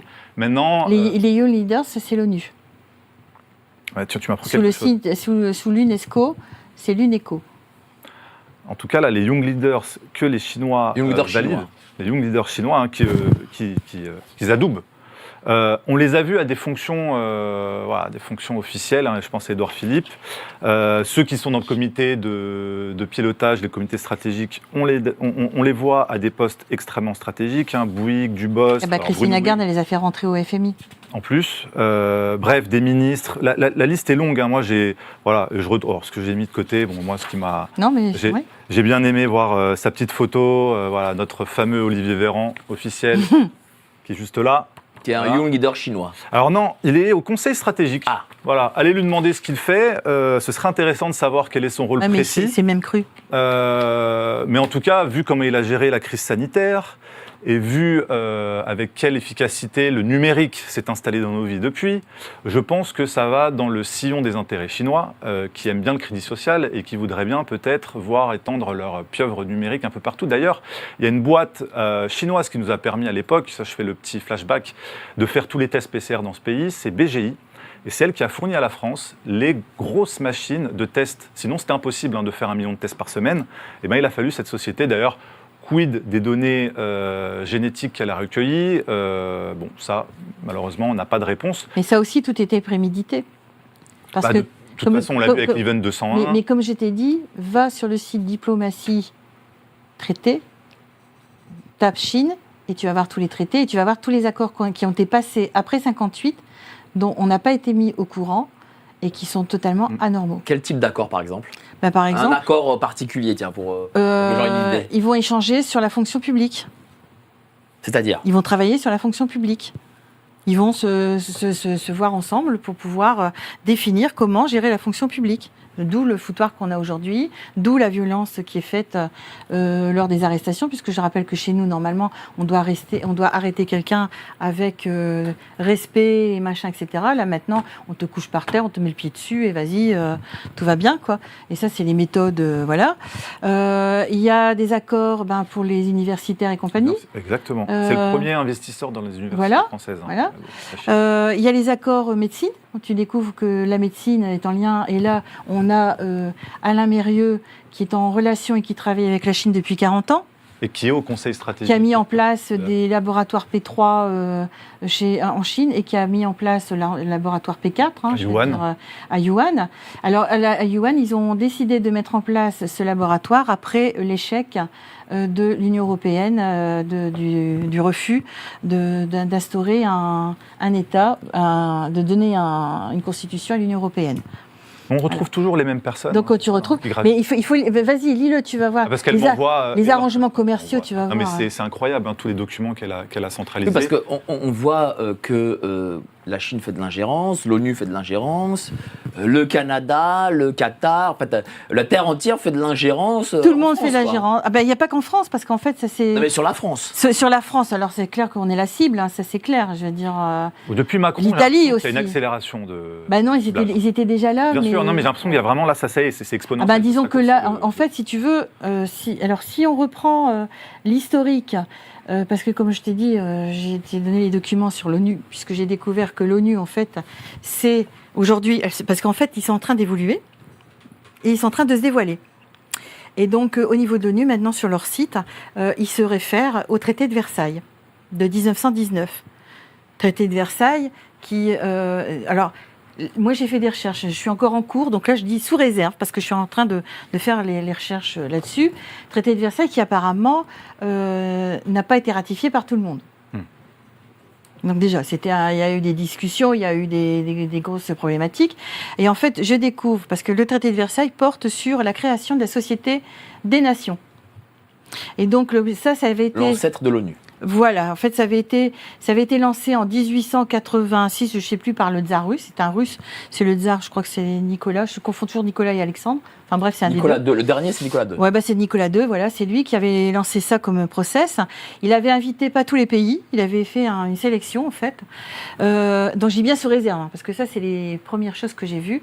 En fait, il faut vous dire que quand j'ai des articles où il y a trop de controverses, où il y a trop de partis pris, j'essaye de chercher plus loin à la source. Donc là, je vais dans les archives. Donc là où j'en suis arrêtée, c'est que ça n'a pas fonctionné parce que la condition sine qua non, c'était le désarmement. Il fallait que tous les États qui participent à la SDN acceptent le désarmement. Donc ça n'a pas été. Donc il y en a qui claquent la porte, l'autre qui s'en va, etc. Bouf, d'accord. Alors on ne sait pas pourquoi, mais arrive la Première Guerre mondiale. Et là, revient sur le tapis le SDN, donc ça, nous, on n'est pas au courant, c'est des discussions qui se font sans qu'on le sache. Donc, on a toujours les mêmes autour de la table. Et là, c'est en 1919 qu'ils décident de mettre en place le traité de Versailles. Sauf que la Chine n'est pas contente parce qu'elle n'a pas obtenu ce qu'elle voulait. Parce qu'on a oublié qu'il y avait des territoires et qu'à chaque fois qu'il y a une guerre derrière, il y a une réunion d'alliés qui se met ensemble et qui se répartissent et qui revoient un peu les choses. Donc, il y avait ça. Il y avait les États-Unis qui n'étaient pas d'accord non plus, donc qui n'ont pas signé d'ailleurs ce traité de Versailles. La Russie qui n'était pas présente. Donc le traité de Versailles a-t-il été oui ou non validé? Là c'est la grande question, je ne sais pas. D'autant plus que j'avais trouvé un document de l'association russe-française où eux ils proposaient une autre chose, un autre fonctionnement. Et qui justement dans son document, je ne sais pas si je l'ai pris là d'ailleurs, dans son document j'ai trouvé sur la banque, sur la bibliothèque centrale, et ça, je crois que c'est un exemplaire unique. Je crois que je l'ai pas. Non, je l'ai pas pris là. Et donc là, lui, il explique les bagarres, les discussions, le pourquoi ils sont pas contents, etc. Alors eux, ce qu'ils veulent vraiment, c'est le désarmement et d'instaurer un droit international. Et là, le droit international, ils sont en train de le mettre en place. Et ils sont en train de nous le projeter, enfin de nous le jeter dans notre justice quand même, puisque Pour être au-dessus des nations. En fait, l'objectif c'est pas de libérer les populations, c'est de les mettre en soumission. Mais du coup, on serait les jouets de dirigeants. Si je schématise, c'est ça en fait. Il y aurait une strate qui dirige, qui gère le tout, qui décide de ce qu'on doit manger, de ce qu'on doit faire. De temps en temps, ils feront une petite bagarre, mais ce ne sera pas eux, ça sera nous, puisqu'ils auront un motif de toute façon pour se prendre la tête, puisque tout ce que j'ai lu, c'est qu'ils étaient toujours en train de se battre. Donc voilà. Mais nous, en fait, on n'a pas la parole. Tout est décidé à notre insu, tout est fait. Et donc, lui, il proposait un droit international. On gardait les frontières, mais on avait un droit international et on pouvait se désarmer. Voilà. Mais ce droit n'était pas favorable. Ça, c'est clair. Je veux dire, on devait obéissance à nos dirigeants. Mais il faut mettre en scène cette démocratie, entre guillemets, pour que les gens continuent leur petit quotidien et qu'ils puissent aller à l'objectif final, cette fameuse gouvernance mondiale. Oui, mais la problématique, c'est qu'ils avaient même commencé à modifier notre Constitution. Et puis, ils se sont aperçus que c'était un problème parce qu'on a nos deux annexes. L'annexe de 1789, tu ne peux pas la modifier puisqu'elle fait l'objet de chefs-d'œuvre. Donc tu ne peux pas modifier, ou alors il faudrait qu'ils aillent modifier tous les... Donc ils ne peuvent pas. Et le préambule de 1746, c'est pareil. Donc ils ont stoppé, ils se sont arrêtés. Et ils se sont dit que la meilleure solution, c'est de dégoûter les gens. C'est bien pour ça que quand ils prennent une décision, ils disent « on prend le 49.3 comme la Constitution » et « on prend le machin comme la Constitution ». Sauf qu'ils ont oublié que dans notre Constitution, tous les articles, c'est comme une recette. Tu ne peux pas sortir comme ça et puis dire « je prends ça, puis je fais comme ça ». Non. Mais on a l'impression, en écoutant, que en fait, avec tous ces organismes internationaux, dont par exemple l'Union européenne, organisme supranational, l'OMS, l'ONU, FMI, Banque mondiale, etc., qu'en fait, ils ont tout verrouillé. Alors, ils ont cru tout verrouiller. En fait, si tu veux, la façon dont ils travaillent, parce que là, maintenant, on commence à les connaître, ils font les choses avant Et après, ils essayent de les légitimer. Par exemple, l'Union européenne, ils n'ont pas réussi à mettre en place la Constitution. Il y a le traité de Lisbonne qui leur pose de gros soucis parce que la personnalité juridique de l'Union européenne, elle porte sur quoi? Sur la démocratie, le citoyen, pas sur l'État. Sauf qu'aujourd'hui, on peut attaquer l'Union européenne parce qu'aujourd'hui, ils se servent de l'Union européenne comme si c'était un État. Et l'Union européenne, tu la retrouves à la BERD, tu la retrouves à la Banque mondiale, tu la retrouves partout comme si c'était un État. Tu la retrouves même dans la Banque africaine. Je veux dire, elle n'a pas le droit, elle ne peut pas, juridiquement, elle ne peut pas. Mais comme ils sont sûrs, ils étaient sûrs, parce qu'il y a eu la Première Guerre mondiale, ils ont loupé. La Deuxième Guerre mondiale, ils ont loupé. La Troisième, il y a eu le bioterrorisme. Ils se sont dit, là, c'est bon, on casse tout, on démolit les gens, on casse le schéma social, puisque c'était l'objectif. L'enfermement, le masque, c'était ça. C'était le seul but, c'était ça. Ressortir, et là c'est lâche, ressortir des ordonnances qui sont des copies-collées des ordonnances allemandes qui étaient utilisées dans les années 40, c'est quand même scandaleux, quoi. Des ordonnances allemandes des années 40? Oui, bah, je t'en enverrai une, tu verras, c'est un copier-coller, t'enlèves juif et tu mets non vacciné, c'est pareil, c'est un copier-coller. C'est fou ça. Voilà. C'est pareil pour le pass, puisque les personnes pour travailler après 18h, ils devaient demander un pass à la préfecture pour pouvoir aller travailler. De toute façon, ce qu'on a vécu pendant cette période est assez fasciste. C'était très totalitaire. C'est ça. Donc finalement, c'est assez étonnant. Ils ont ressorti une loi de 45 qui était une loi qui avait été appliquée pour la guerre d'Algérie. Et quand tu vas voir cette loi, il faut la lire. Qu'est-ce qu'elle dit? La loi, c'est que on peut venir te chercher, t'emmener ailleurs, et tu peux rien dire, et tu peux même pas appeler un avocat, rien du tout. Et ils l'ont remis au goût du jour parce que on peut aussi saisir ton matériel informatique. En 45, on n'avait pas de matériel informatique, ce que je sache. Alors ils ont dit oui, on a pris 45 parce que vu les circonstances, il fallait mettre un état d'urgence. On n'a pas le temps de réfléchir, donc on a pris ça. Non, vous avez bien prémédité votre coup parce que vous l'avez modifié, l'article de 1945. Donc si vous avez pris le temps de le modifier, vous pouviez en créer un autre. Et là, c'était vraiment le fait qu'on pouvait venir te chercher chez toi et tu pouvais prévenir personne et on pouvait t'emmener ailleurs. Je ne vois pas le rapport avec le virus. Alors, il y a la question aussi de la banque Rothschild. Alors, la banque Rothschild. Parce que ça, tu vas dire quelque chose que je ne savais pas hier. Alors, moi, quand j'ai eu des personnes en dehors, des personnes qui sont venues de par toi ou de par Nicolas Bouvier, d'autres personnes qui m'ont dit, OK, vous avez vu la Chine, la Russie, mais quand même, vous n'avez pas vu les États-Unis, vous n'avez pas vu Rothschild. J'ai dit, écoutez, j'ai pas vu Rothschild. Et puis, on m'a parlé aussi des Khazars et des sionistes. Alors, j'ai dit non, j'ai vu ni les sionistes, ni les Khazars, ni les Rothschild. Et donc, j'ai dit, ça commence à bien faire. Je pense qu'à un moment donné, il faut mettre un point sur les i, sur les banques. Et moi non plus, je ne savais pas, la banque Rothschild avait été nationalisée par François Mitterrand en 82. Et d'ailleurs, je crois que j'ai quelque part, j'ai le décret, c'est le décret, je sais plus. Et il n'avait pas nationalisé que cette banque-là en plus. Il en a fait d'autres. Et du coup, le fils Rothschild, qu'est-ce qu'il a fait? Il a créé sa banque à lui à côté. Regarde le décret si tu veux. Et aujourd'hui, Rothschild s'est retiré de la banque, de la bourse, c'est fini, il fait plus partie de la bourse. Voilà. D'ailleurs, alors ça c'est le décret. Voilà. Non, ça c'est le Rothschild qui s'est retiré de la bourse. C'est-à-dire que donc la banque Rothschild actuellement, la vraie Rothschild est publique, c'est ça? Ah non, la vraie Rothschild, elle a été vendue, elle a été nationalisée et elle a été vendue. À qui? Je sais plus, je crois que c'est à la BNP. D'accord. Et ça, c'est quoi cette banque? Ça, c'est la banque que le garçon Rothschild a recréée à côté parce qu'il a vécu. En fait, il explique qu'il a vécu ça comme un outrage qu'on lui a retiré parce qu'en fait, quand c'est comme ça, ils ont tout perdu. Hein. Ils ont tout pris. Et ça, c'est la nouvelle banque. Enfin, ça, c'est la banque que lui il a créée qui s'arrête. Cette banque, la banque d'affaires. Voilà, là où a travaillé M. Macron. Ah, ça, je sais pas. Voilà, enfin, parce que si, c'est celle-là. C'est celle-là. Voilà, parce qu'en fait, je sais pas. Là, je vais vérifier parce que comme il y a tellement de bruit et de machin, donc celle-là. M. Macron a été directeur de Rothschild. Lui aussi, Lionel Kinsou et Hakim El Karaoui. Donc ça serait celle-là. Donc c'est celle-là. Voilà. Mais celle-là, c'est fini. Il se retire de la bourse, c'est terminé. Voilà. Pourquoi se retire de la bourse? Parce que c'est fini. Voilà. Mais ils ont eu le temps, en tout cas, je voulais le dire tout à l'heure, parce qu'on a parlé de la dette française, ils ont eu le temps quand même de faire passer leur idéologie, puisque justement, la loi Rothschild-Pompidou en 1973, à partir de cette année-là, la dette française explose. Il faut quand même le voir, c'est officiel. Alors, on parle de la dette française. Voilà le décret. On s'en s'est servi. De la nationalisation. Ça, c'est l'ordre de mission de notre ami de Rothschild. Mitterrand. Voilà. Voilà, c'est lui qui a pris la décision. Vas-y. Mais non, c'est important Et parce que voilà le décret. Le décret, c'est celui-là. voilà le décret. Voilà, c'est la troisième, c'est la banque Rothschild, elle est marquée. Il y a combien de banques qui ont été nationalisées à l'époque? Ah bah il y en a pas mal, hein. 1, 2, 3, 4, 5, 6, 7, 8, 9, 10, 11, 12, 13, 14, 15, 16, 17, 18.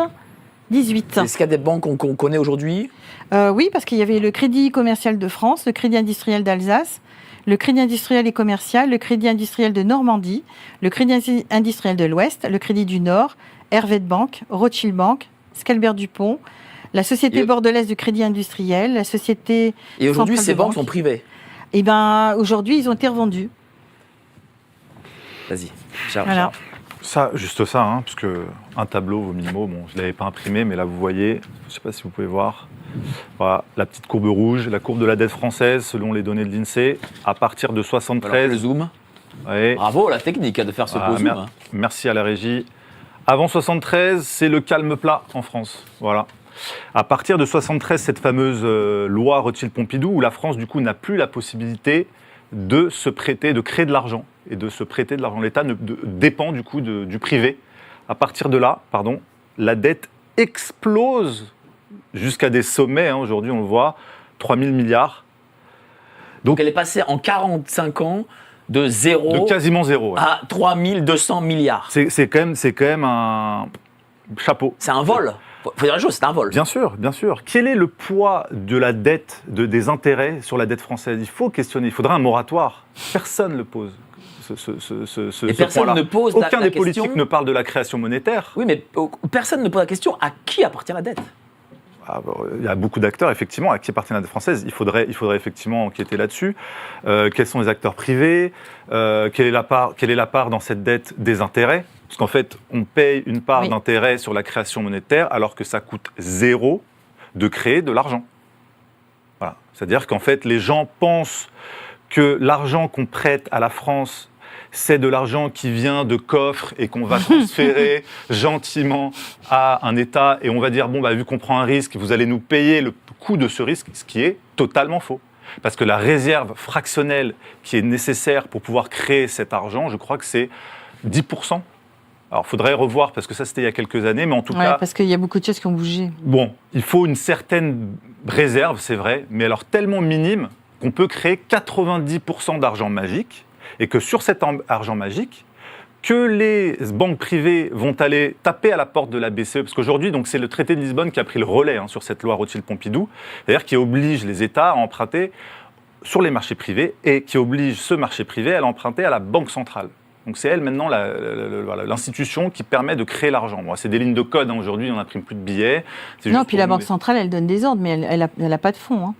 Ils n'ont aucun fonds. Non, elle redit... Enfin, non, les banques privées... Elle renvoie vers la BERD, elle renvoie vers la BEI, elle renvoie vers ces banques-là. Alors c'est là où du coup, effectivement, le process précis... Et c'est tordu. C'est tordu parce que... C'est tordu. Parce qu'on n'y comprend rien, mais la finalité, c'est que la BCE prête à des organismes privés par des process un peu difficiles à comprendre et opaques, et que ces banques privées vont emprunter, prêter l'argent aux États, et avec des taux d'intérêt variables selon les fameuses notations. Sauf que la BEI, comme la BERD, pour moi, c'est pas du privé. Et c'est là où tout se... Pour moi, ça ne peut pas être du privé, puisque ça a été créé par la France, par Mitterrand, même si c'est Attali qui l'a signé.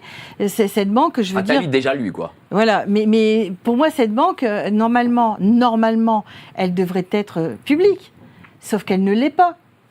Elle l'est pas, elle est privée dans son fonctionnement. En plus, elle est complètement autonome puisqu'elle bénéficie d'un régime d'immunité complet, comme l'ONU. Donc cette banque, elle a été créée de par un gouvernement, mais elle lui appartient pas. Et aujourd'hui, elle est autonome. Et elle est autonome et elle fait ce qu'elle veut. C'est grave. Mais c'est quand même la France qui a... Et en plus, c'est un président de la République sous une constitution de la souveraineté de la nation. Il ne nous a pas posé la question, il nous a parlé de rien. Mais c'est comme la Fed aux États-Unis. La Fed aux États-Unis, il y a 4 entités privées qui possèdent la réserve fédérale américaine. Oui, ça c'est n'importe quoi. C'est pareil. C'est-à-dire qu'en fait, la création monétaire est au cœur de l'entretien de ce système et personne ne comprend et ne connaît les rouages de cette création monétaire. Est-ce que l'objectif de ça aussi, parce qu'il y a d'autres objectifs, j'imagine, c'est que jamais ne baissent les impôts et que toujours ils augmentent. Alors, c'est beaucoup plus tordu que ça, c'est encore plus tordu que ça. En fait, leur objectif, c'est d'asservir les peuples. Point barre. Et donc, il n'y aura plus que 2 niveaux. C'est-à-dire que tu auras la jet set, ceux qui vont pouvoir Les ultra riches. se la payer cool, voilà. Les pauvres. Et Tout un puis, revenu universel. Voilà, et Bon. puis les autres, on leur donnera un uniforme, on leur dira quoi manger, on leur dira quoi faire, et puis voilà, voilà. Quoi. Mais on le voit déjà. Hein. C'est peut-être noir ce que je dis, mais Non, ce mais que je vois, je ressens comme ça. On le en voit fait. déjà parce que la classe moyenne disparaît de plus en plus. Déjà, ils ont exclu plein de personnes. Aujourd'hui, on le voit rien qu'aux abords de Paris, du périph' parisien. Il y a 2 mondes qui se côtoient. C'est ce qu'on dit. Il y a une extrême pauvreté qui côtoie une extrême richesse. Bon, c'est pas des milliardaires, mais on voit déjà l'écart se creuser. Qui a bénéficié le plus des dernières crises ces dernières années, que ce soit le Covid ou la crise 2008 ? C'est les grandes fortunes. C'est ça. C'est la capacité avec laquelle l'oligarchie financière arrive toujours, bon, à part quelques petits fusibles qu'on fait sauter, à augmenter sa richesse, c'est du jamais vu. Et tu retrouves la même chose en Chine, et tu retrouves la même chose en Russie, Partout. et tu retrouves la même chose en Ukraine. Ce sont des oligarques, ils ne sont pas nombreux, et c'est eux qui dirigent. C'est là où le boulot que tu as fait est primordial, c'est qu'en fait, on voit qu'il y a un écosystème, il y a une logique mondialiste qui est à l'œuvre, peu importe les pays, que ce soit gauche, droite, tout ça, c'est du théâtre.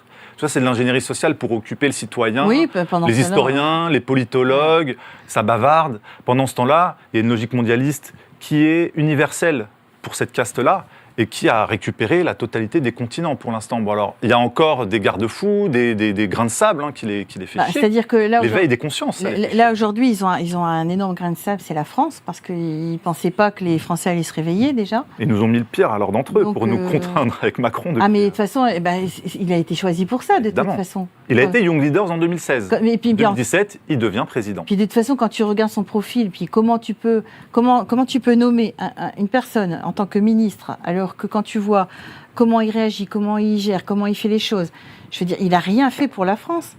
Si, il a vendu Alstom. Oui, il a vendu Alstom.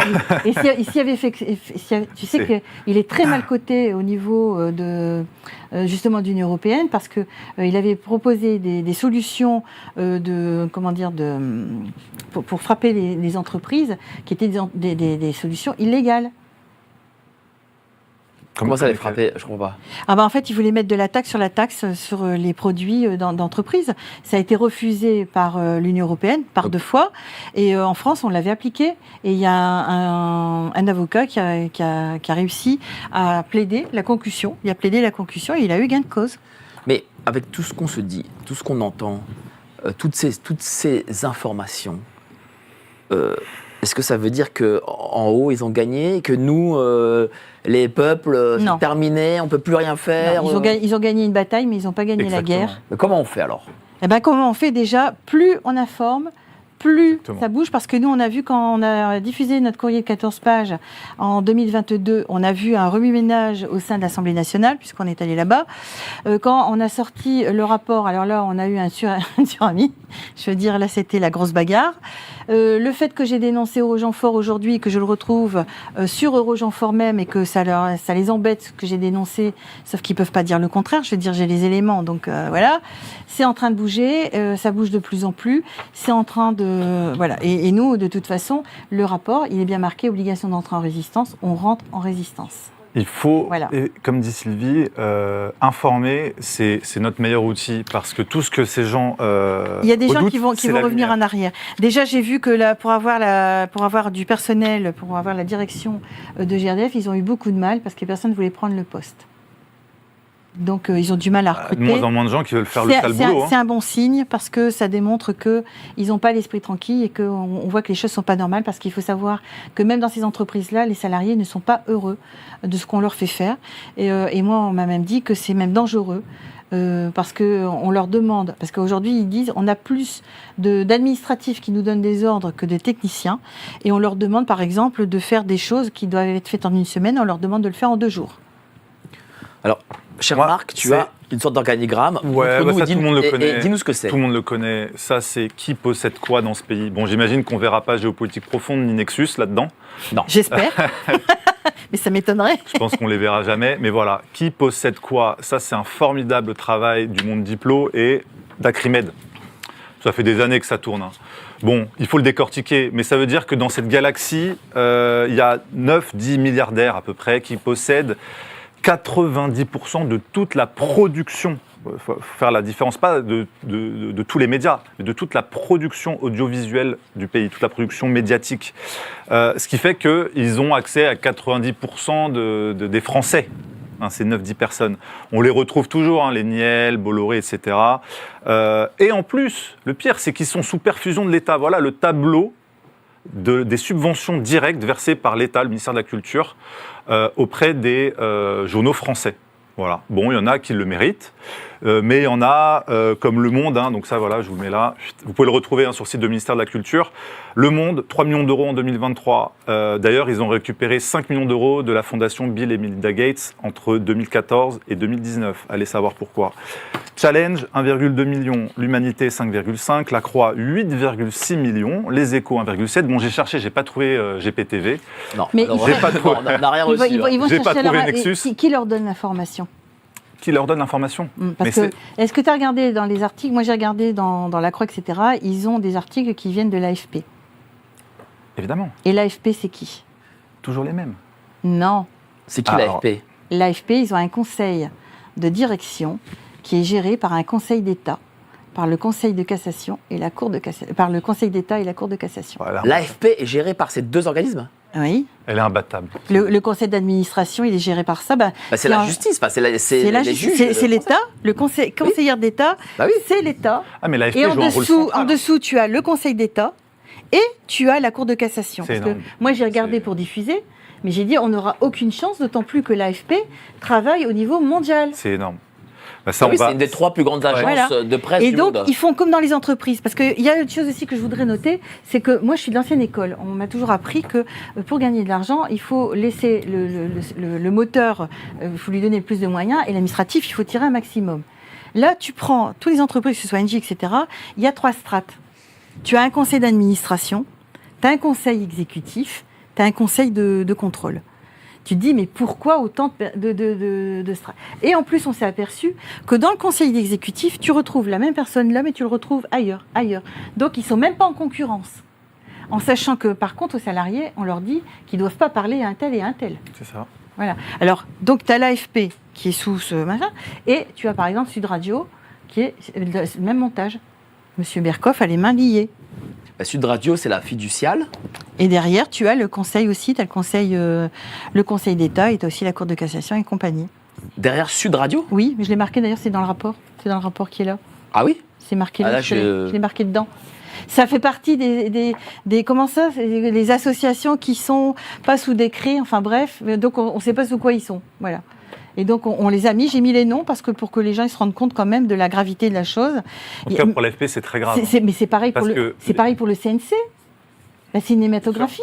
Non, mais Tout le monde pense que c'est Mais, au-dessus.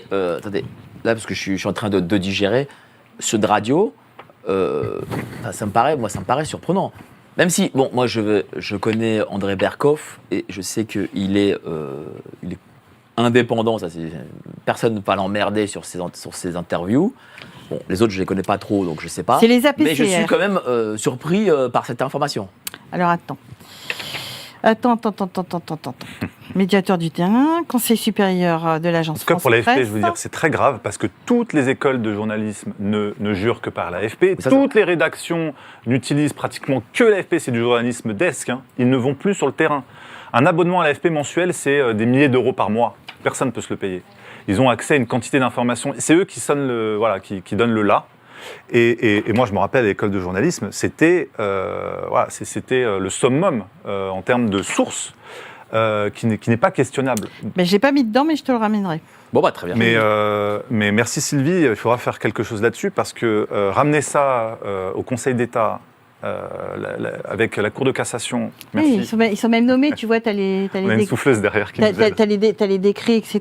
C'est marqué et tout. Hein, pour la Mais ça PCR. m'étonne à peine parce que l'AFP est une pièce extrêmement importante de l'écosystème journalistique. Mais oui, mais tu le vois toi-même, les articles avec AFP. Bien sûr. Constamment. Oui. Il n'y a plus de plumes. Bien sûr. Oui, et ils vendent l'information à tout le monde. C'est du recel d'informations. Donc, du coup, ils sont maîtres de l'information. Ils disent ce qu'ils ont envie de dire. C'est eux qui hiérarchisent l'information, Bon, alors- qui la diffusent. Alors je mets une réserve sur Sud Vas-y. Radio, mais Ah ouais, voilà. Mais je l'ai vu quelque part, c'est Bon. sûr. Je vais regarder. bon, pour l'instant, il y a réserve sur Voilà. Sud Radio. Enfin, je suis pas Voilà. Sud Radio, je m'en fous. Mais voilà. Alors, ce sont les Il faut qu'on ait des Alors, infos claires parce qu'après, si on a des vous- infos un peu Exactement. On est d'accord. pas totalement fiables, On est d'accord. les gens vont pas avoir confiance en nous. Non, on est C'est d'accord. ça le truc. Par contre, l'AFP, c'est sûr et certain, c'est marqué dedans, parce que là, on l'a même mis le décret pour que tout le monde le voit. Et en fait, vous le trouvez dans les Gifrance, et ça s'appelle les autorités publiques indépendantes non soumises au décret des autorités indépendantes. Mais donc, on ne sait pas sous qui ils sont. Donc ça rajoute de l'opacité, de l'incompréhension. Bah oui. Ce qui fait que le citoyen lambda, il n'y comprend rien. Non. Et c'est comme ça que tout ça continue. Moins les gens y comprennent, plus ils peuvent prospérer. C'est sur l'ignorance, finalement, que ces grandes castes continuent de prospérer. Est-ce que ça suffit? Est-ce que être informé suffit? Oui. Parce qu'il y a un principe dans la communication, et je pense que tu ne me diras pas le contraire, Marc. Quand tu diffuses une information qui est réelle, je veux dire, tu n'as pas de fake news. Quand tu ne diffuses pas d'informations et que tu laisses les personnes trouver les réponses elles-mêmes, tu as des fake news. Parce que systématiquement, ça attire les opportunistes qui veulent attirer à eux ce qu'ils ont envie d'attirer. Moi, je dirais informer, c'est primordial. l'étape primordiale. Après, Voilà. ça ne suffit pas toujours, Non, parce mais qu'il y a, c'est après, il y a primordial. un principe de déni de réalité dont on a constaté les ravages pendant le Covid, qui fait que les gens, face à une information qui les bouscule trop dans leurs croyances, parce que le récit en prend un coup, le récit le narratif officiel, parfois se ferme cognitivement. Donc il faut informer en priorité, et ensuite faire preuve d'un peu de stratégie cognitive. Je dirais être presque des psychologues. Il faut être très pédagogique dans ce que l'on diffuse, parce que c'est pas tout de balancer de but en blanc la réalité du monde dans lequel on est et du théâtre qui s'opère devant nos yeux. Il faut aussi prendre en compte que les gens doivent garder une intégrité psychologique. Et ce qu'on dit, ce que Sylvie raconte, ce que nous on raconte dans Nexus, ce que tu racontes toi sur cette émission, ça bouscule beaucoup de nos croyances. Donc il faut faire attention aussi à ça. On ne peut pas uniquement balancer la vérité. Il faut prendre soin de la balancer d'une façon qui soit audible. Oui, parce qu'il y a aussi un truc que moi j'ai appris dans le journalisme. C'est certes l'information, l'enquête, etc. Très bien. Mais c'est aussi la compréhension d'une masse populaire de l'information ou de ce qu'on lui donne. Comment elle comprend ce qu'on va lui dire. Eh bien, et c'est pas évident. Justement, moi j'ai été agréablement surprise. D'ailleurs, je ne pensais pas avoir autant de retours. Les gens sont très contents. Je sais aussi que par expérience, parce qu'on l'a vécu, puisque à côté je m'occupe quand même de personnes qui sont en difficulté, qui étaient pratiquement en dépression, quand ils savent de où viennent les coups, ça les renforce, ça les sort de... Oui, à contrario, il y en a que ça sauve de comprendre le monde dans lequel on... Moi, ça m'a sauvé. Parce qu'ils comprennent, ils se mettaient en cause. Moi, j'en ai Ils pensaient que c'était eux. Ils disaient, mais qu'est-ce que j'ai fait? J'ai fait quelque chose de mal, mais je dis... donc on reprenait, en particulier des policiers, je veux dire, ils se retrouvaient sur le carreau, pas parce qu'ils avaient fait quelque chose de mal, parce qu'ils sont intervenus comme dans les dossiers comme sur le mien, et qu'ils n'ont pas voulu changer l'audition, et du coup, ils se retrouvent, voilà. Les dommages collatéraux de ce système, eux, ça les sauve de comprendre comment fonctionne ce système. Là, on le voit, il y a de plus en plus de citoyens, moi c'est ce qui me rassure, qui se réveillent, parce qu'avec le Covid, la vaccination forcée, le nombre d'effets secondaires qui a été passé d'abord sous silence. Et puis, il y a quand même quelque chose que beaucoup de gens oublient. En tout cas, c'est officiel. On a vu des gens se réveiller dans ce pays. Moi, je sais que quand on faisait la queue, parce qu'on ne pouvait pas rentrer dans les supermarchés comme on voulait, quand on faisait la queue, il y avait des personnes âgées et il y avait des jeunes aussi qui étaient en difficulté. Ils disaient on est en train de nous éliminer. Et ça fait mal au cœur, c'est ce que j'ai entendu plusieurs fois.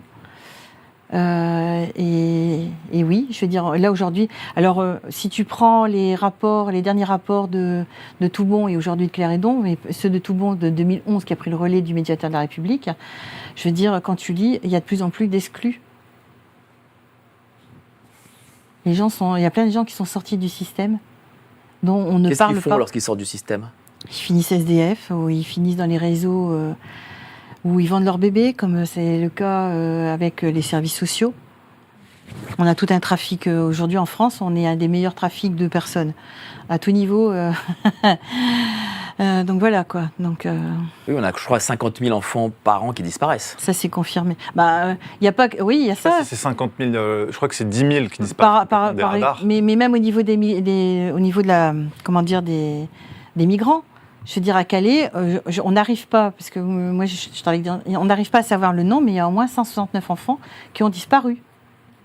Alors, on est entre 129 et 169.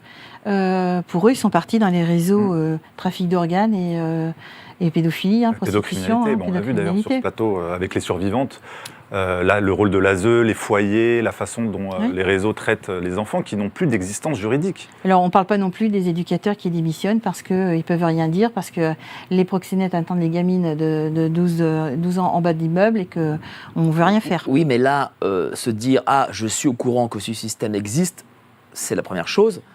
Mais derrière, je pense qu'il faut une action... Oui, mais pour faire bouger les choses, il fallait... Moi, c'est pareil. Moi, pour faire valoir mes droits, je veux dire, j'aurais pu dire, il faut me rendre... Mais ça aurait servi à rien.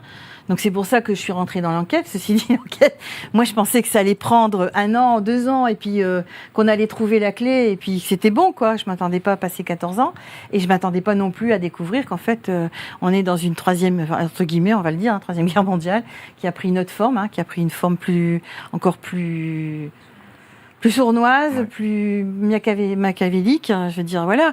Mais si on veut faire bouger le système, c'est le faire bouger d'en haut. D'en bas, on ne peut pas. Parce que justement, il y a la peur, il y a tous ces critères-là, et puis voilà. Donc là, plus on informe, plus on dénonce, plus on dit les choses. Voilà. Donc là, aujourd'hui, j'ai un courrier qui est en cours, qui va partir à M. Guterres, qui va être diffusé partout. Donc je vous le donnerai aussi. Où on lui met les points sur les i, parce qu'on n'a pas fini. On vient de découvrir qu'aujourd'hui, maintenant, on a 4 sièges à l'ONU. Moi, j'en connaissais qu'un à New York. Là, maintenant, on en a 3 autres. Et maintenant, et en fait, je l'ai trouvé, ça va vous faire rire, c'est avec le programme de Marine Le Pen à l'Union européenne et le programme de Macron à l'Union européenne. C'est-à-dire ? Parce que Marine Le Pen, je ne sais pas si tu as lu le programme de Marine Le Pen, parce que en fait, le programme n'est pas un programme européen, c'est un programme nationaliste. Et donc Macron, lui, il va faire ceci, il va faire cela, machin, sauf que c'est pas lui qui dirige l'Union européenne, ce que je sache, d'accord ? C'est chacun leur tour. Lui, il a passé son tour maintenant. Et par contre, Marine Le Pen, alors là, c'est formidable parce que Marine Le Pen, elle a réussi à faire une élection et un référendum dans son programme. Parce que les gens, ils sont allés voter, mais personne n'a lu le programme. Donc voilà. Et à la fin, elle dit non à l'Europe de Macron, oui à l'Europe des nations. Sauf que l'Europe des nations, c'est l'Europe de Macron, puisque c'est l'ONU de Genève. Puisque c'est l'ONU de Genève qui s'appuie sur le traité de Versailles. C'est une hydre à 7 têtes. C'est que voilà. Macron ou Le Pen, de toute façon, les institutions supranationales gagnent. Alors, moi, j'étais contente de ce qui s'est passé au niveau de l'Union européenne, parce que dans le monde entier, alors d'abord, comme on est dans un système de médias contrôlé, ils vont que dans un sens. Ils ont fait peur à tout le monde en disant « Attention, Marine Le Pen, ça y est, les Français deviennent extrême droite, etc. » Sauf que non, elle représente 16,20% de la population inscrite en totalité sur la liste. Donc on est loin d'avoir une majorité, ça c'est une première chose. La deuxième chose, au niveau de l'Union européenne, c'est pareil, parce que sur les pays de l'Union européenne, il y a 15 pays où le taux de votants est inférieur à 50% des inscrits. Donc déjà là, ça remet en cause les élections de l'Union européenne, que personne n'a soulevé. Il y a une désaffection pour l'Union européenne. Voilà. Puis le traité de Lisbonne qui a été rejeté en bloc à 58% en 2005. C'est pas le traité de Lisbonne qui a été rejeté, enfin il a été revu entre-temps, si tu veux. Il a été revu, mais en tout cas, le peuple a voté non. Le peuple, il a voté non, et parce qu'il voulait garder la souveraineté de la nation à l'époque en France, parce qu'il savait ce que ça voulait dire à cette époque-là. Exactement. Voilà. Et puis en 2007, il nous passe en catimini en changeant de 3 trucs. Ils n'ont rien passé en catimini, non. Sarkozy. Non, ils sont coincés. Parce qu'ils ont donné la personnalité. En fait, si tu veux, quand tu regardes bien, la banque de la BERD a été mise en place en 92. Donc moi, j'ai découvert que cette banque, elle fonctionnait déjà avant, mais sans structure administrative légale. D'accord ? Donc là, elle a une structure. Et tu trouves qui, en 1990 ? L'Union européenne. L'Union européenne ne pouvait pas siéger à la BRD, puisque l'Union européenne n'est pas représentative des États, elle est représentative des populations. Et en plus, nous, on a la souveraineté de la nation, donc elle doit nous demander notre avis. Elle ne l'a pas fait. Donc ils ont essayé de le régulariser en 2005. Parce que certainement qu'il y a dû avoir des pays qui ont dû se poser des questions, qui ont dû dire on n'est pas d'accord sur un certain nombre de choses. Du coup, ils ont essayé, ils ont échoué. Qu'est-ce qu'ils ont fait ? Ils lui ont donné une nationalité juridique. Et cette nationalité juridique, elle se pose sur quoi ? sur l'exercice de la démocratie et le droit du citoyen. Ça ne lui donne en aucun cas des pouvoirs sur nos États. Donc là, encore une fois, ils se sont plantés. C'est pour ça qu'ils veulent qu'on sorte de l'Union européenne. Sauf que si tu sors de l'Union européenne, tu restes au Conseil de l'Europe. Conseil de l'Europe, exactement. Qui a une situation un peu hybride. Hein. Enfin, le Conseil de l'Europe, alors là, c'est formidable. Parce que personne ne vote pour eux. Là, on est dans la méga escroquerie. Hein. Le Conseil de l'Europe, on dit c'est pour la démocratie. Et la CEDH qu'on nous a mis, par contre, dans le traité de Lisbonne, ne dépend pas de l'Union européenne, mais dépend du Conseil de l'Europe. Et donc, ils ont fait un super rapport sur la perte de la démocratie, etc. Sauf que là, c'est bien de leur rappeler que c'est pas de la fatalité et que ça se corrige. Mais ça ne peut pas se corriger à partir du moment où on a fait un rapport, donc on fait le rapport, c'est tout. On a fait le rapport et on touche rien, mais on a fait notre boulot. Non, vous n'avez pas fait votre boulot. Vous avez lancé de la poudre aux yeux, mais vous n'avez rien fait. Et donc le Conseil de l'Europe derrière, tu as toute une cascade de structures, d'où le département du médicament, etc., qui intervient dans tous les autres circuits, OMS et tutti quanti. Donc on repart. Et le trait d'union que j'ai trouvé, c'est l'OIT, l'Organisation internationale du travail, qui est chapeautée par le Conseil de l'Europe et par l'ONU. Et qu'ils ont déjà réparti en 4 secteurs, en 4 coupures géographiques. Où est-ce que je peux trouver tout ça là ? Dans le premier rapport, il y avait déjà une partie.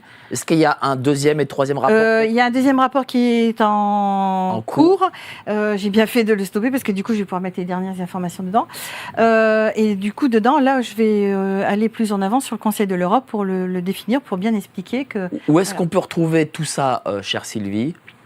Là, pour l'instant, c'est moi qui envoie les documents. Donc là, pour l'instant, toujours par mail ? Oui. Alors, quel est le mail déjà encore ? Sylvia, CY2LA. Vas-y, redis. CY2LA@free.fr. Voilà, donc sur ce mail, CY2LA@free.fr. Voilà. Donc un message et là, il te reste encore 300 mails à traiter. Mais voilà, il est là. Sur l'écran, voilà. si la en fait, du coup, demandez les prochains rapports aussi qui arrivent.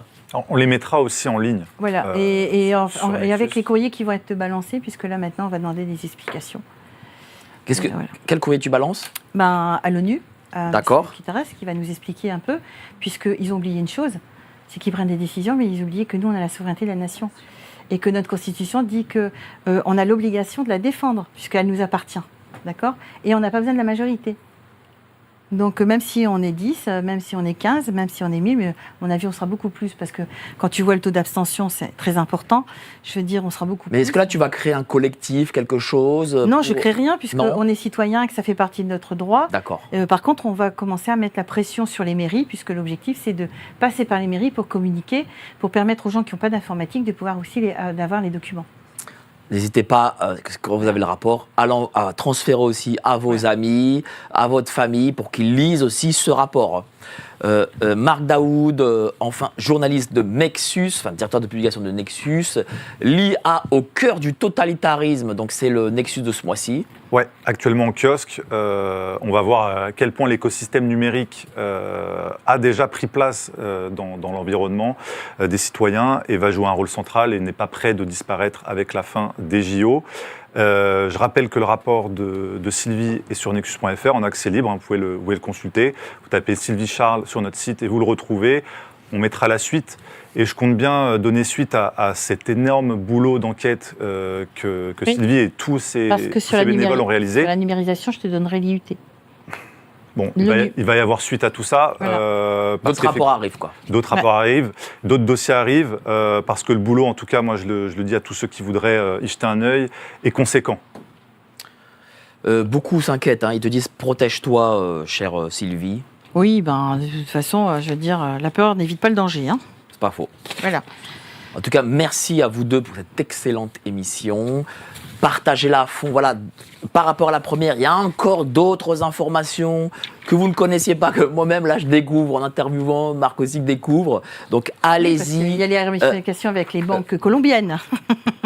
Ça fera l'objet d'une troisième émission. Voilà, rattaché directement à l'agence France Développement. C'est fou, c'est fou. En fait, elle s'est arrêtée nulle part. Voilà, elle a c'est- continué à tirer les pelotes de laine. Tu peux voire- pas t'arrêter, plus Non, tu tires, plus que ça exactement. vient. Alors, Voilà, prenez cette émission, enregistrez-la, faites ce que vous voulez, partagez-la, envoyez-la à vos amis. Je veux dire, voilà, cette émission est importante. Comme l'a dit notre ami Marc, l'information, les gens doivent être informés. C'est comme ça qu'ils luttent. Donc, passez une excellente soirée. N'oubliez pas de vous abonner à la lettre d'information de Géopolitique Profonde. C'est pareil, c'est de l'information aussi. Vous cliquez sur le lien en description. Passez une excellente soirée et nous, on se voit demain.